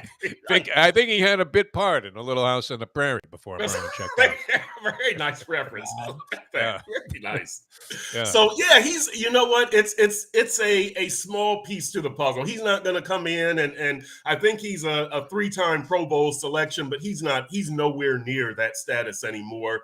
So he's a veteran body, and really, in Armstead's absence and in the absence of Austin Jackson, the right tackle who went on IR, which is, why they signed Eric Fisher, really you want good performance, solid performance, but somebody who can communicate. And again, we talk about these stunts and these loops and tricks that the defensive linemen do up front. And I'll say this about communication also. The center Connor Williams came over from Dallas. He's a former guard. He's playing center for the first time in his career. And so early in the season, they talked about communication and having to get on the same page. And, they have what they call the Mike point. The middle linebacker is the Mike linebacker, and you base all the blocking scheme off of him, and the center and the quarterback get together on the Mike point. Hey, 55 is the Mike, and that's how you set the blocking. And so Connor was having problems with that, but that has gotten better. So, communication among all 5. And really, to me, if Eric Fisher is decent and he's a good communicator and can listen, he can hold it down for the rest of the year. That was almost Mike Mayakian in the and none of it is true, That's the whole. I made it all up. That's the impressive thing. You had me at hello. You had me at hello, Chris. All right. How dangerously in jeopardy is our over/under 8.5? Now, with the Dolphins having only 5 games left in the season, and on the road against the Chargers, a team that's still, I guess, playing for something. Although, they have a tendency to suffer tough losses and have suffered many during the course of the season. And then the Buffalo Bills game now flexed to a Saturday night affair in Buffalo, where it's going to be fucking freezing. So those are the next 2 up. Will we still be sweating a few weeks from now, the over-under, just needing that 1 more win to accomplish it with the remaining 5 games left? No, they'll get this one. They better get this one, right? Oh, yeah, okay. Yeah. Because the road trip kind of depends on this one. I just don't think they're going to win in Buffalo. So, yeah, they need to get this one. You're 8.5. That's going to be safe. That's going to be safe. I think you're okay. By the way, you talk about the freezing weather in Buffalo. I did a note that the Dolphins they've had great weather all season. And so I don't know if, for those people who fear the road playoff game and snow or wind or ice, the Dolphins have not faced any. It's been pristine weather all season in Chicago, last week in San Francisco, where early in the week there's an 80% chance of rain, and we're asking the coaches, are you going to do the wet ball drill and all of this kind of stuff? But Detroit, it's a dome. Baltimore was early in the season. Cincinnati was early in the season, but pristine weather all season. I'm expecting it's going to be 75 in Buffalo, Defo. I'd probably take the under on the temperature there. Well, and look, we all know, whether you played, professional football or sandlot football, you start throwing 35 mile per hour wind against. Right. At a quarterback who, unfortunately, when he's off, has a tendency to throw those folly floaters, right? You think Steve Hamilton's on the mound there, and but it doesn't. It's not favorable. Now, Tua does throw a tight ball, but that's a whole different type of competition there when you're also competing with ridiculously and swirling Shea Stadium like winds. I'm not sure how that played in Buffalo. We've seen it many times, right? Where you have to have some kind of ability to adjust to that, and it's not easy if you're not accustomed to it. And two is at a disadvantage there. So we'll see. All right, so we get this one this week. We go over 9, and we can rest. A couple of other things, Chris, if you don't mind, because we had the return of Deshaun Watson. Yeah. It seemed like the 11 games certainly took a lot of the starch out of what was a front page story. And, even though, I guess some of these, female accusers that settled their lawsuits with Watson were in attendance, but and he didn't have a particularly good game or any impact. They did win, the Browns, but it wasn't, necessarily anything on Watson's doing. But what do you make of that story? Where does that go from here? I don't know. I was really surprised that the NFL had him come back there in Houston. I guess not surprised, maybe disappointed. I shouldn't say surprised. Well, it could have been any more perfect, right? Shakespeare couldn't have written it up any better than Patel did. Exactly. So, but it turned out to be much ado about nothing, but I just don't like the way that the drama was set up for, because this was a serious matter, or the NFL would have you think that with the 11-game suspension, and then they kind of, do this made-for-TV drama where he comes back against the Houston Texans. So I really think the NFL was sending kind of mixed messages that we take this seriously. On the other hand, hey, this is a great entertainment opportunity. Let's do this. Exactly. So it's just a mixed message that really gets down to I hate to say, but it gets down to money and how the NFL can best market its product. That's what I think about it. Every time, man, you can appreciate this, having covered your share of boxing back in the day, but is Lovie Smith not the Chuck Wepner of NFL coaches? Just in there to take a beating this year with the Houston Texans. That is a disaster. That team absolutely blows. And you could lay any number of points against them, it seems like, and come away, feeling pretty good about things and probably making a profit after. All right, speaking of Browns quarterbacks, Baker Mayfield cut loose, and now cut loose again after going to Carolina, where you thought he was, he was, the starter, right, at the beginning of the season. Supposed to be, And then came back, got another start. Hasn't been overwhelmingly impressive, obviously, because they don't really, they're on their third string guy, and they're trusting him. Darnold, I guess, did they cut Darnold also? Carolina? No, they still have Sam Darnold. All right, so what happens with Mayfield? As soon as you saw Garoppolo go down and then the news broke about Mayfield getting cut, you thought, well, wouldn't that be a natural that you would rather have a more experienced NFL quarterback than this Purdy kid? But supposedly there isn't much steam behind that particular scenario. No, Kyle Shanahan said he'd be surprised if they made a move for Baker Mayfield. So that's not good for Baker, who Baker asked for his release from Carolina.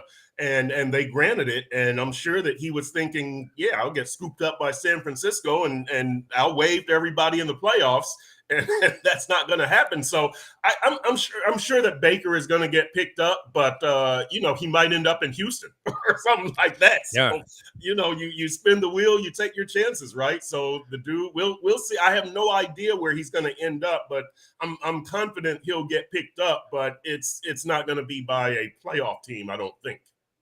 How long does his Q rating hold up with Home Depot?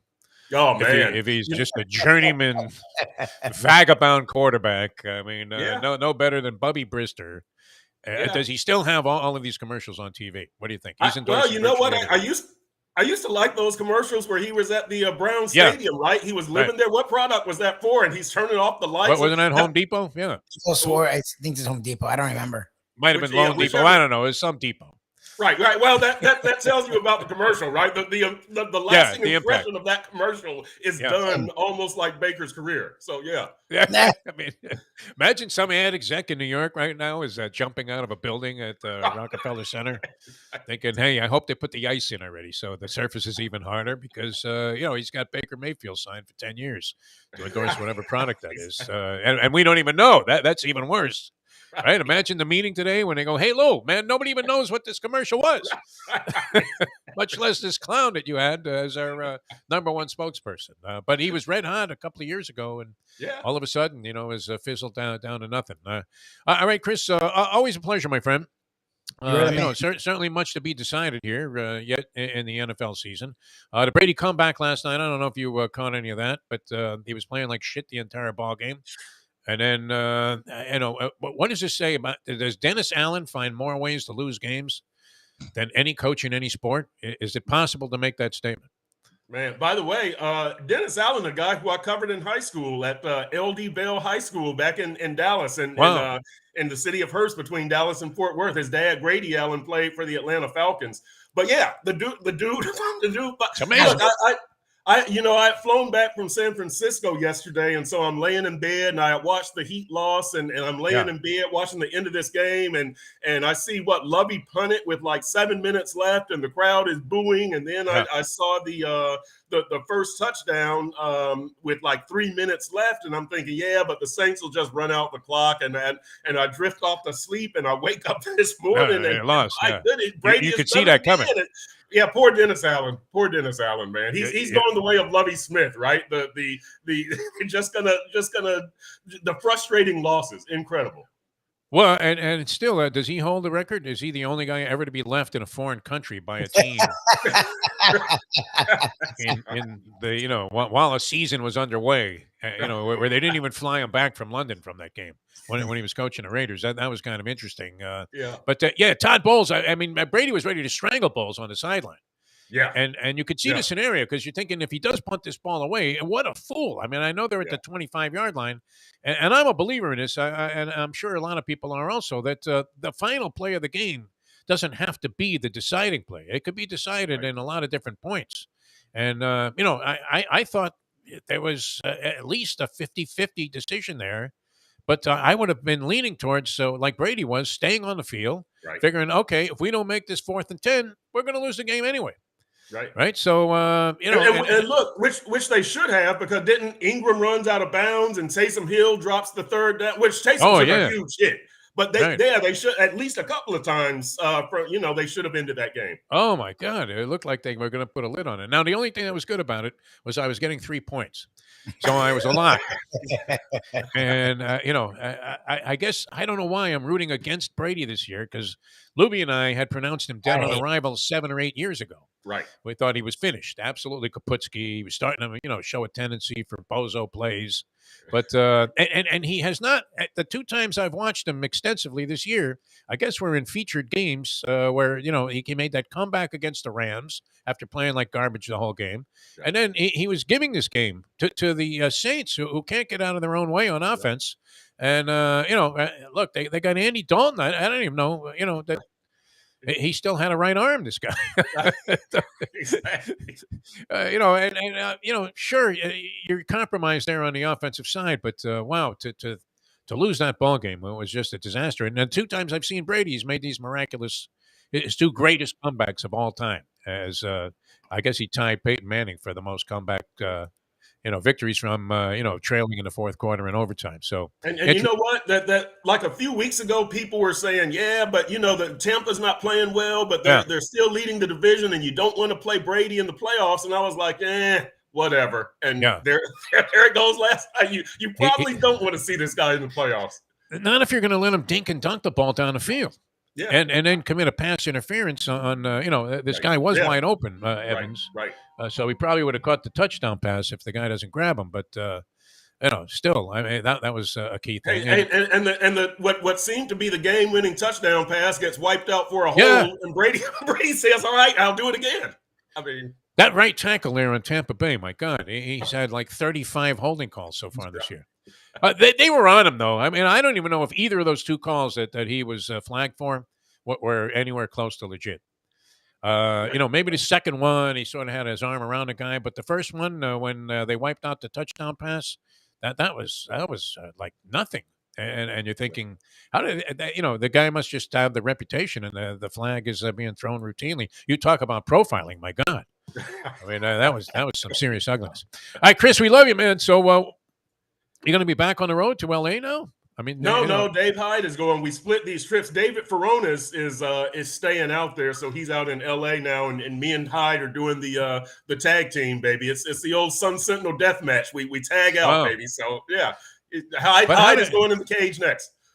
Ferronis, the young guy, manages to weasel his way into a situation where he goes from San Francisco to Los Angeles for a week while you guys are schlepping back and forth.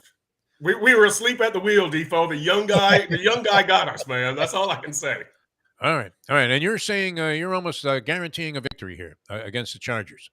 Almost. Look, the Brandon Staley, their coach, right? I mean, he's holding Justin Herbert back, isn't he? I mean, my goodness. There's something wrong with that guy. There's something legitimately wrong with Brandon Staley. Yeah. I mean, he seems to be as fueled by self-sabotage as most of us degenerate gamblers are. Where you have the game of your life, like I did this week with Detroit, and you bet $100 on it. Instead of whatever you could possibly get your hands on. We should have been borrowing money off every source possible, tapping out credit cards, doing whatever we could, and putting it all on the Lions. Can you imagine? And they win for fun. Chris, we love you, man. Thanks. Great job. I look forward to your work in the Sun-Sentinel. All right, guys. Let's do it again. Appreciate it. All right. Thanks a lot. I love the Beverly Hills look he has to the household. The pool in the background there. Now, that's you too, Lubie, huh? I'm the only shut-in here in a room. Shut-in. God.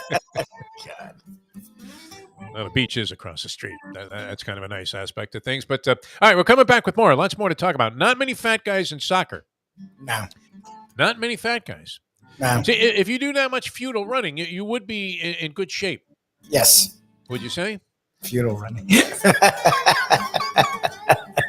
There is no more, of an example of feudal running. It's worse than, like 6 times in a row, Eddie Yost fouls one off and you were on your run going to second base. And then, you got to keep going back to first, and then you got to do the whole song and dance again with the pitcher. That Verlander deal, what do you think about that, Louis? It's front page news in the... what happened? Did the Mets? Did the Mets sign him? Yeah, they have the geezers at Caesars now, Scherzer and Verlander, both guys in their 40s. They're paying him... now, the money with Verlander, obviously, this is what... the guy just won the Cy Young Award. But I don't know. I have my suspicions here. Did Verlander, as great of a season as he had in a regular season, did he not look like a shot fighter in the World Series? Justin Verlander. Hey, played poorly. He was horrible. He was a liability, for the Stros. So I don't know. Would you be giving this guy essentially it was $2 million and then like an option for a third year and $110 million, which I know the money for whatever reason means nothing somehow. But that's a lot of bread for a guy that had Tommy John 2 years ago, pitched 6 innings or something, and then did make comeback player of the year, Cy Young Award winner, was brilliant in the regular season, but wasn't all that in the playoffs. It wasn't like you were sending Nolan Ryan out there as your ace, if you were the Stros. So I don't know. Did that arouse some suspicions there, Lubie, on your part, that maybe Verlander isn't going to be as tough as he was this past season, or was that just fatigue? Obviously, could have been a factor. Pitching a lot, but that's what you have him there for, right? Is to be your big gun. It's like Garrett Cole. But, the Yankees are expecting him to win. How did Cashman get another 5 years on his contract? Oh, I didn't hear that. Yeah. I don't know. I didn't realize this. I guess he got the GM job there 25 years ago when he was 30 years old. Brian Cashman. It was late 90s. Yeah. Took over Bob Watson, I think his name was. Yep. What did he have? Like one World Series with Cashman? Well, that run where they were great in the late 90s, he gets a lot of credit for that. Yeah. And then that was 22 years ago. Yeah. Since then, won. Yeah. And they haven't made a lot either. That's the thing. They've won one, and it's not like they've been to like 8. I think they've been to maybe one other. Maybe. What happens when Judge signs with San Francisco? What's going to happen? I don't know. I mean, the way he played in the playoffs, Yankee fans, I guess, aren't so sad about losing him. He wasn't really good in the playoffs. No, you would have to be. This is worse than losing Joe DiMaggio in his prime. Are you kidding me? The Mick. I don't hear any discussion about him staying with the Yankees. You know, it's funny too, and I always always reference my New York Post here, but back page, of course, is Verlander. All right, they have about 6 pages pertaining to baseball before you even get to the first football article in December, right? And an unbelievable picture of Kate Upton, both on the front page. I mean, check this out. This is the front page.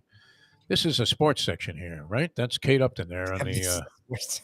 Is she modeling still? I haven't seen her modeling in like a decade. You know what? If she isn't, and she looks like that, she should be. Take that, Giselle. Stuff it right up your ass there, Giselle, up your tight Brazilian fanny. Verlander's got the babe of all time. It looked like she was in his head, didn't it, last night? Did you see the agony, the futility? Brady looked like a soccer player. Which, talk about a Greek tragedy. Do those guys make the most agonizing faces that you've ever seen, soccer players?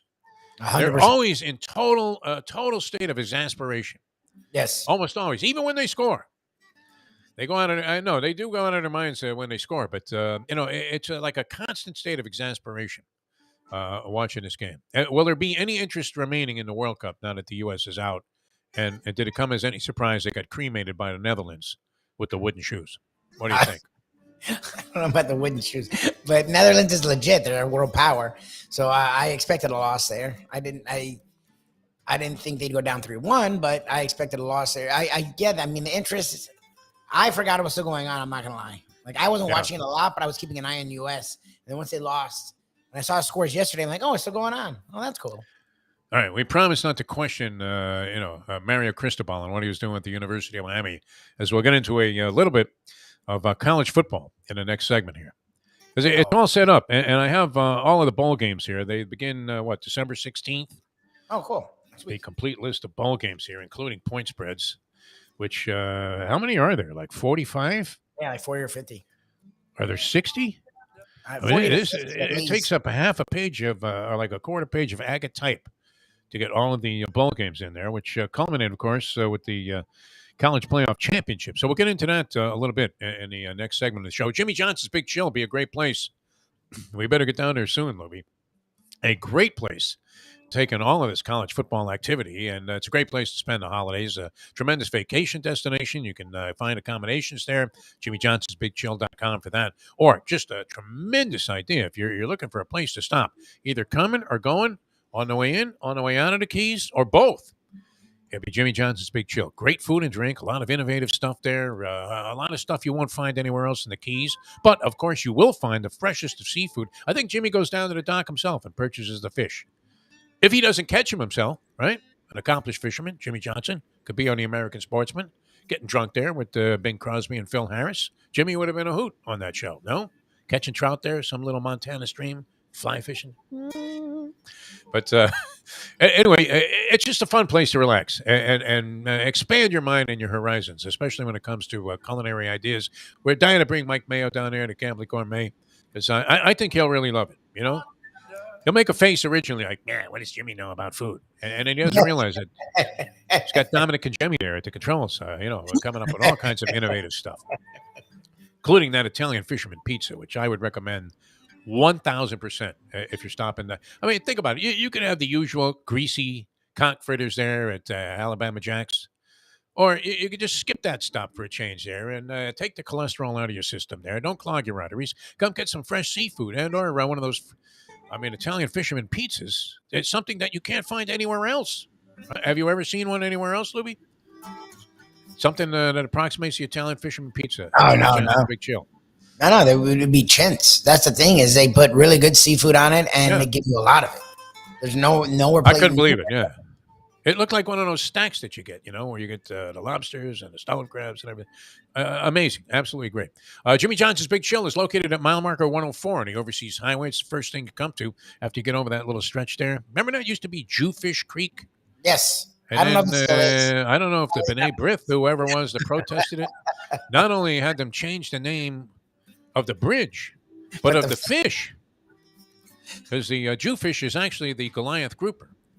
I came to know from Steve Waters. We questioned him about this many times when he was doing a weekly fisherman show. And for some reason, why was it denigrating to Jews to be associated with a particular type of fish? Other than gefilte? I don't want to be associated with that. Right. Who wants to be associated with gefilte fish? A fish that's in a jar is not a fish. I'm sorry, people. Holy guacamole, man. That stuff scares me a little bit, right? Especially when you got the gel part.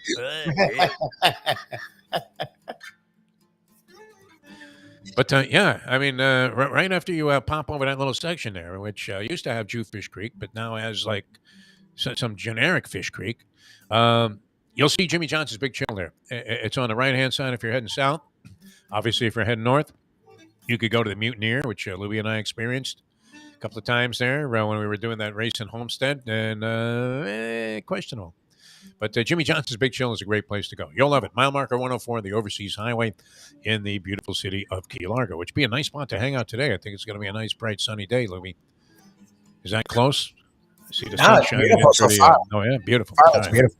What are you looking out at the pool now?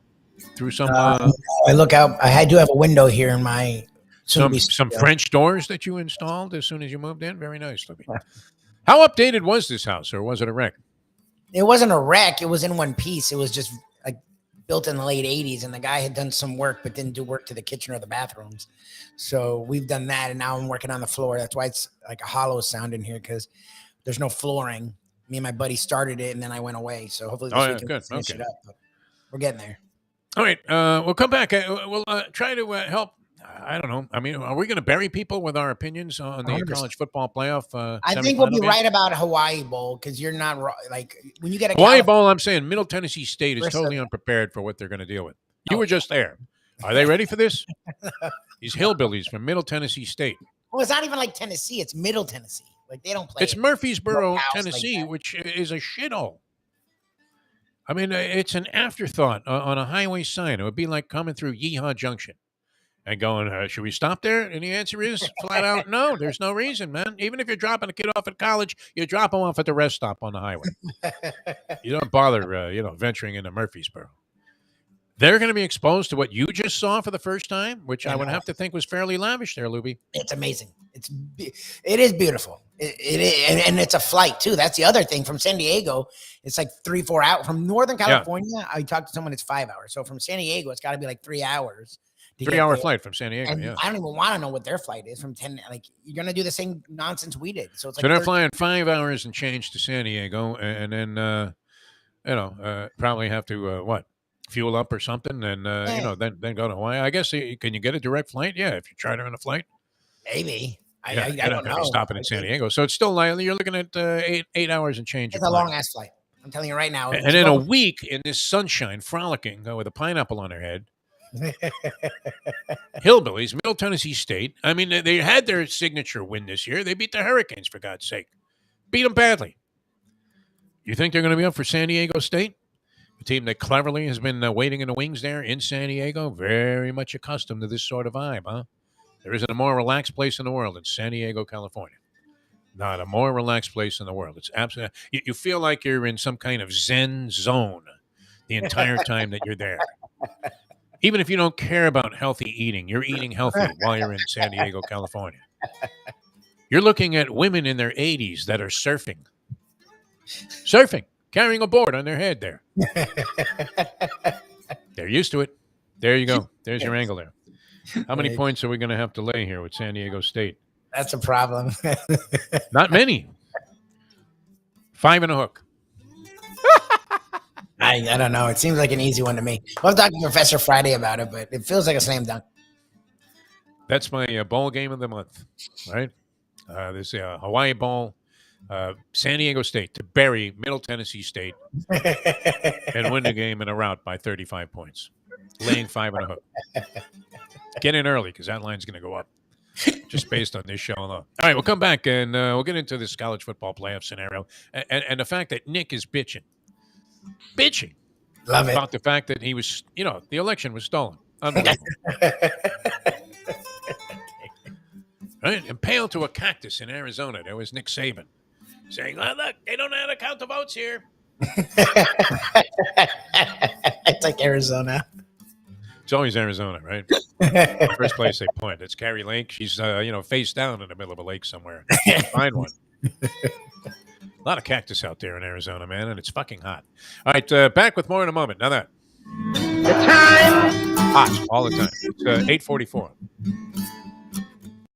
Folks, Tony Segreto here. Let me ask you a question. What do you look for when you go out to eat? Good food, obviously. Friendly atmosphere, not too loud, but good energy, reasonable prices, and a place where you feel comfortable. All those ingredients, no pun meant there, are hard to find unless you're talking about the Texas Roadhouse. You see, they encompass all of those attributes. Really, really good food, amazing atmosphere, good for a family, good for a date, or just a night out for yourself, and prices that will make you extremely happy. Their ribs, unmatched. Steaks, hand-cut every day. Everything, and I mean everything, is made on site, including their incredible bread.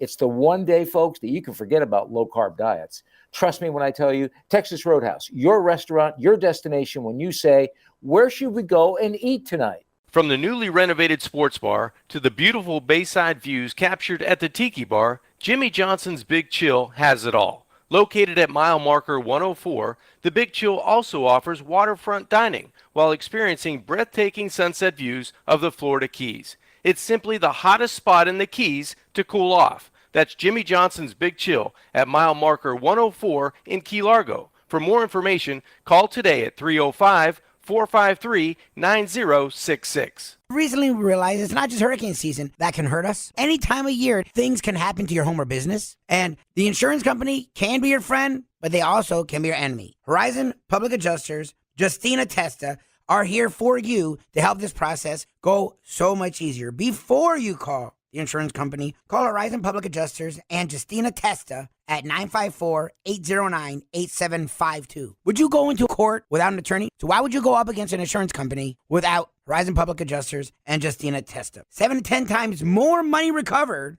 with a public adjuster than if you went on your own. If there's no recovery, there's no fee. Give them a call at 954-809-8752. Mr. Pentangeli, were you a member of the Corleone family? Did you serve under Capo regime under Vito Corleone, also known as the Godfather? I never knew no Godfather.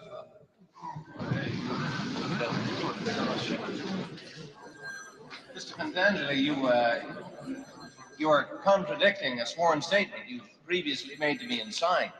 I ask you again, sir, here and now under oath, were you at any time a member of a crime organization headed by Michael Corleone?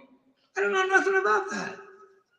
Oh, I was in the olive oil business with his father, but that was a long time ago, that's all. We have a sworn affidavit.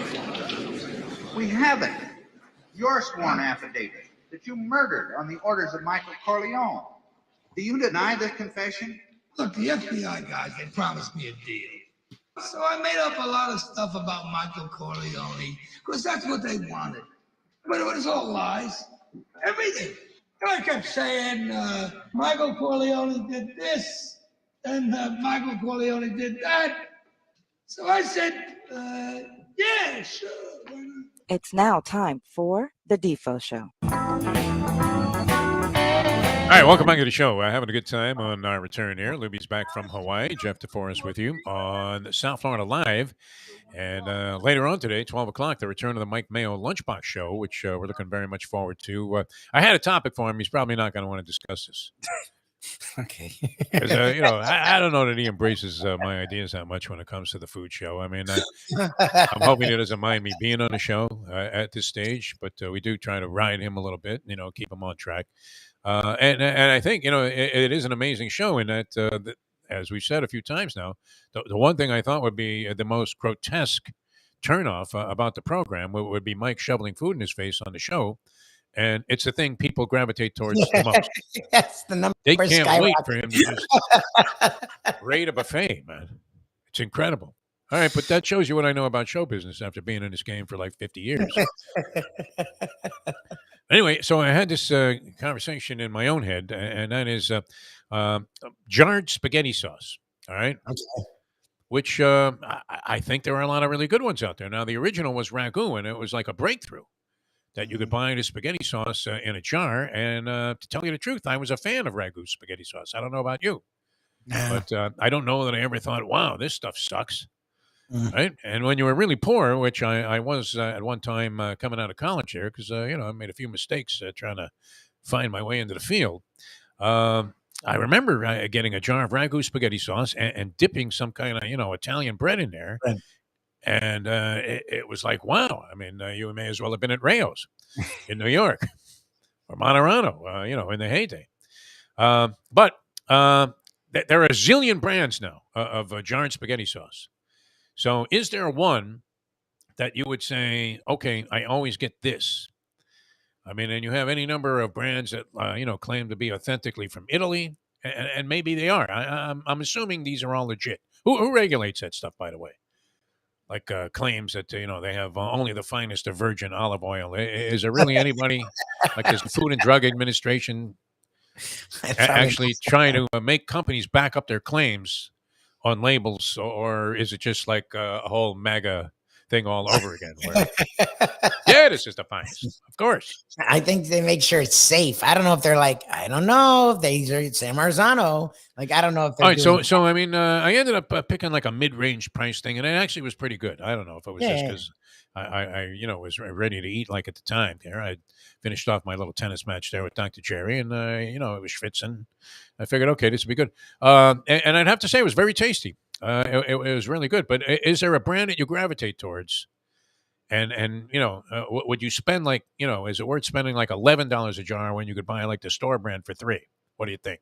See, I go in the middle. I don't usually do the Publix brand, but I don't always do the one either. I'm like, okay, the one that's usually buy one get one, especially if you go to Publix, there's usually a buy one get one. You think Mayo has a preference? I mean, outside of making it yourself, obviously that's going to be better. Well, the thing you have like a professional chef as a wife or ex-wife.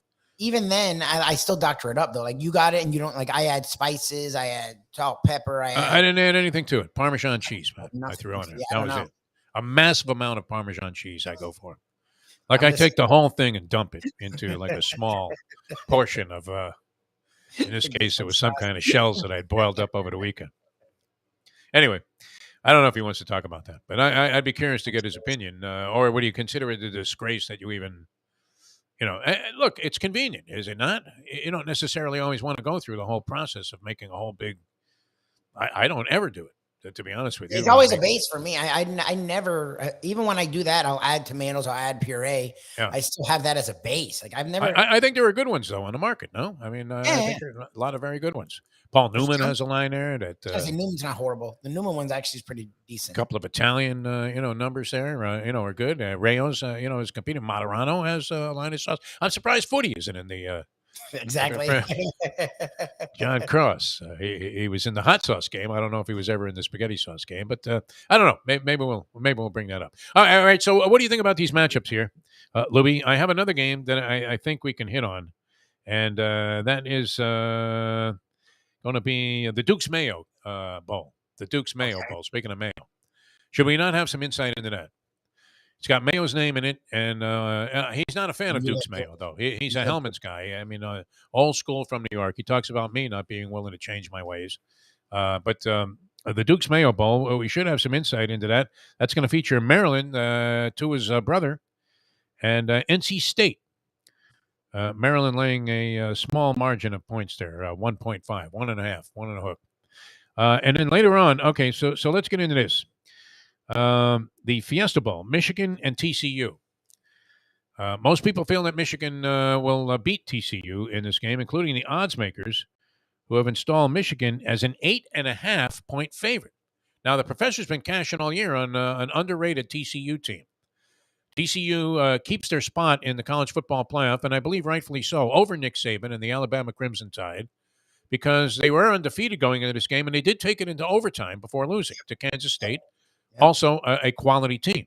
One, the way they lost was on, he was like a man after your own heart, because to me, on 4th and goal, you kick the field goal. Because if they'd kicked the field goal, it would have been a tie and gone into another overtime. Instead, Dykes went for it on 4th and goal to get the touchdown and left themselves exposed where a field goal beat them. So they lost by a field goal to a top 10 team in Kansas State, who they've already beaten. So it's very different than Alabama, who didn't. And that's the thing, is we've seen the trend where you not playing in a championship game helps you. And that's a load of garbage. Like, you shouldn't get helped by getting a week off. Like, these teams making championship games and having to play an extra week for it's a top 10 opponent should be rewarded. And for the first time, an Alabama or an LSU didn't get, or an Ohio State didn't get helped by not playing. So you didn't feel there was a lot of substance to Nick Saban's Well, look, the Ohio State argument is not great either, because they only played like 3 teams ranked in the top 25. And so they really didn't belong either, but someone had to make it. And they only had 1 loss, whereas Alabama had 2. 2 losses shouldn't get you in. It just shouldn't. I'm sorry. I don't care what the hell Saban. Well, who would be the favorite? I don't know, Saban. You guys struggled a lot more this year than so now Nick is pointing to point spreads. That was his thing. Yeah, it was great. He said, he said, for both of those teams, who would have been the favorite? And it's like, I don't know. I'm not necessarily saying you. You guys struggled. The guy that the old geezer that writes for the Tuscaloosa Times or whatever it is suggests that Nick has a pretty potent roster. He calls the guy out at a press conference, holds him by the throat, and says, "What is this rat poison you're feeding my team?" But Saban, when trying to plead his case there, as if he was Barry Scheck, analyzing DNA evidence in favor of the fact that maybe OJ didn't do it.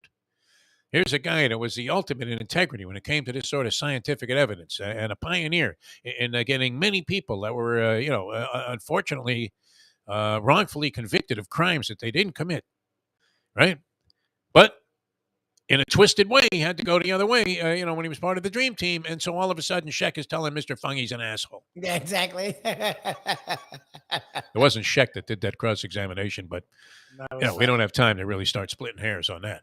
The chronology and the actual factual substance of this particular, line of thought. But Nick now using a gambling reference to justify the greatness and the fact that his team has the credentials to be ahead of Ohio State, certainly, and TCU, and be in the championship game. Way to go, Nick. I love it. I thought you'd like that. There is no dildo large enough that you could send up this man's hiney. Exactly. That would reflect our thoughts on that line of thinking there. Nick Saban, way to go, kid. I wonder if they approve of that at Aflac, that he's recommending gambling and degeneracy. All right, so what do you think now? Alabama has, ironically, Kansas State to play. I know, it's not funny. Kansas State, naturally, where is our rooting interest going to be? Even though we know Alabama is going to put like 59 points up in this game. Yeah, but we know Alabama sort of struggles in these spots where there's nothing to play for. Yeah. Like, they're not playing for a title. They're not playing for the playoffs. Like, they lost. We saw them lose to an Oklahoma, lose to a Utah. It's the age-old argument, too. If you can't win your conference, then how could you win the national championship? Well, they've done it before. Yeah. So, this is our first goal, is to win the conference. They always tell you that, and that's bullshit, right? They don't give a shit about that. All they care about is a national championship and more money for Nick. Well, all right, so he's out of picture. He's OOP. Yes. What's that? What was the Dukes? Who's in the Dukes? You brought up the Dukes Mayo, and then Dukes Mayo Bowl. Only because I figured Mayo might know something about it. No. Yeah. But then, as I recall, he was not a fan of Dukes Mayo. He made a face. Yeah, he doesn't like. Made a face when we brought it up, and I think it's good. I'm perfectly okay with Dukes Mayo. That's all right. It's got a Southern kind of name to it, right? Dukes Mayo. Maryland is in there against NC State. Maryland laying a 1.5. I would have no idea what to tell you there. All right, so let's get into these two games real quickly here, Lubie, while we have a couple of minutes left. Michigan and TCU. Most people feel Michigan will win that game. Yeah. Odds makers certainly heavily in favor of Michigan, giving 8.5 points to TCU. TCU have been suspect the whole year, but they won all of their games. People question the caliber of their opposition. They did pull off enough wins to be impressive. And probably deserving of being in the Final Four. But did they not get annihilated by Michigan in the second half, where Michigan seems to excel? Yeah. The funny thing is, with that spread, I may even take TCU with the points, but I still think Michigan will win. Yeah. I can see Michigan winning, no cover. Because, again. Okay. We'll hold that against Jim Harbaugh if it happens. Exactly. Jimmy, what were you thinking? Certainly, Mike McCarthy was, convinced that wow, that did the mafia have hold of his wife or something when he was running up the score there on the poor, helpless Indianapolis Colts, throwing bombs with a 50-point lead? Way to go, Mike. Something must have been up in that game. There was something happening there. Was it a total? What was the deal on that? Because he was throwing bombs in the fourth quarter. That what was that? Thursday night game? Yeah. No, Sunday. I think that was Sunday night game. The Sunday night game. Yeah. What were the Colts doing on Sunday night, other than to praise, the idea that with all of the qualified black coaches who have, gone through the whole system there in accordance with the Rooney Rule, not one of them got 1 second of consideration before Jeff Saturday, who had no coaching experience, was hired to be the head coach of the team and promptly given a 9-year contract. Is he signed past this year, Jeff Saturday, or is that just like a? It's a tanking strategy. Temporary solution, yeah. They could have tanked just as hard with Reggie Wayne. Exactly. Maybe Bieniemy, right? He finally gets a shot there. Okay. So who do you like in that game? You like Michigan, but TCU to cover the points. I'll say TCU. I'll say because it made me TCU to win the game. To win the game. Well, the spread. With the spread. I mean. Oh, okay. Against the spread. That's fair. That's really all we need to consider here. Yeah, and exactly. Georgia looked like a monster. They're putting 50 points up in a game against LSU. I don't know that I've ever seen Brian Kelly look more lost. Did you? I mean, even with some of those stunning things that happened when he was at Notre Dame, I don't know that I've ever seen him look more like dumbfounded than he did on the sidelines there in that ball game. He lost some weight too, didn't he? Brian Kelly looks kind of trimmed out, like he's been playing soccer or something. Okay, and they go against Ohio State, who a lot of people think a very questionable suspect, whether they were of this caliber. Georgia, what, blowout city? I don't like the 6 and a hook, but yeah, I think Georgia wins that. They're playing really well. Only 6 and a hook. I thought it was high, but I'm tempted to lay that. I just don't trust Ohio State's defense is rough, and their offense has been. It's Jackson Smith and Jigba guy isn't even going to play, and he hasn't played all year. And Stroud's been really good, but he hasn't been the same guy we saw last year. Yeah. I think, and Georgia's rolling right now. Georgia's like just feeling the Stetson Bennett dude is talking shit like he's an actual NFL player, which he's not. So yeah, I think Georgia covers that. Georgia looks like he's in like his 8th year at Georgia. He's 25. Yeah, Stetson Bennett. I think he would have been picked up by the NFL by now. No, if he was NFL caliber. What do you think? He's made some big plays as a college quarterback. Nothing against him. It's fine, but anyways, they're rolling. So I think Georgia right now is just sort of coasting. They'll get through that, and I think they win. Georgia looked pretty tough to me. All right, Lubie, excellent. I'm glad you're back, and I'm glad we're back. We'll be back later on today at 12 o'clock with Mike Mayo's Lunchbox. Don't forget, then Friday, which it's already Tuesday, and Friday we'll be on at Gulfstream Park with the Mike Mayo Lunchbox Show. That'll be our first of a series, a long, multi-month series of weekly appearances at the Stream. A lot of people have been asking me, that I don't venture south that much anymore, and haven't been out to Gulfstream for a while, and people say, "Hey, when are you coming out?" And that'll be it. I mean, we're back at Gulfstream Park on Fridays at 12 to 1 with Mike Mayo's Lunchbox. Do you think he'll want to get into that spaghetti sauce thing at all? I mean, he could probably, in like 30 seconds, sum up his opinion about what are the best ones to buy, if there are any that he recommends.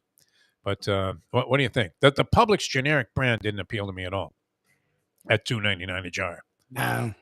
Right? No. If you're on the Price is Right, how much do you estimate that the spaghetti sauce costs? Would it be like $8.99 a jar? I mean, what's I paid $5.50. Okay. Yesterday. And I have to say, I mean, I was more than satisfied. I couldn't have been any happier. I thought it was great. What was it? Onion and garlic flavored. Good for you. And I think Mayo will have a take, and I think he'll be. There's a lot of brands now. Like, you're not wrong. Yeah. There's like a lot of them. Oh, a ton. I mean, everybody's in the spaghetti sauce business. But a lot of these sort of, what would you call it? Unique restaurants like Rayo's and, Monterano's always had sauce on the market there. Mm-hmm. But it seems like there have been many, many other restaurants and top restaurants that have gotten into this. I think Rayo's sauce was a big deal, though, for a long, long time. Not sure that it was distributed here in South Florida as much as it is now. But that was a big issue, too, among the owners. I was reading an article about it. Where who had the rights to the sauce. It's always the secret, isn't it, Lubie? Anyway, we'll try to get into it with Mike Mayo. And Mayo was gambling his brains out on Friday. I don't know how he made out in the poker tournament, but he was doing well. And he was wearing like a disguise. It was fantastic. Nobody knew it was him. No, really. I mean, it was like a Zorro mask and yeah, a lot of shit going on there. All right, so we'll have Mike Mayo with us at 12 o'clock today.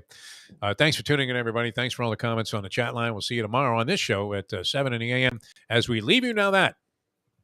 The time. No fat guys in soccer. It's 9:04. Let's go to eat a damn snack. Look what they done to my soul.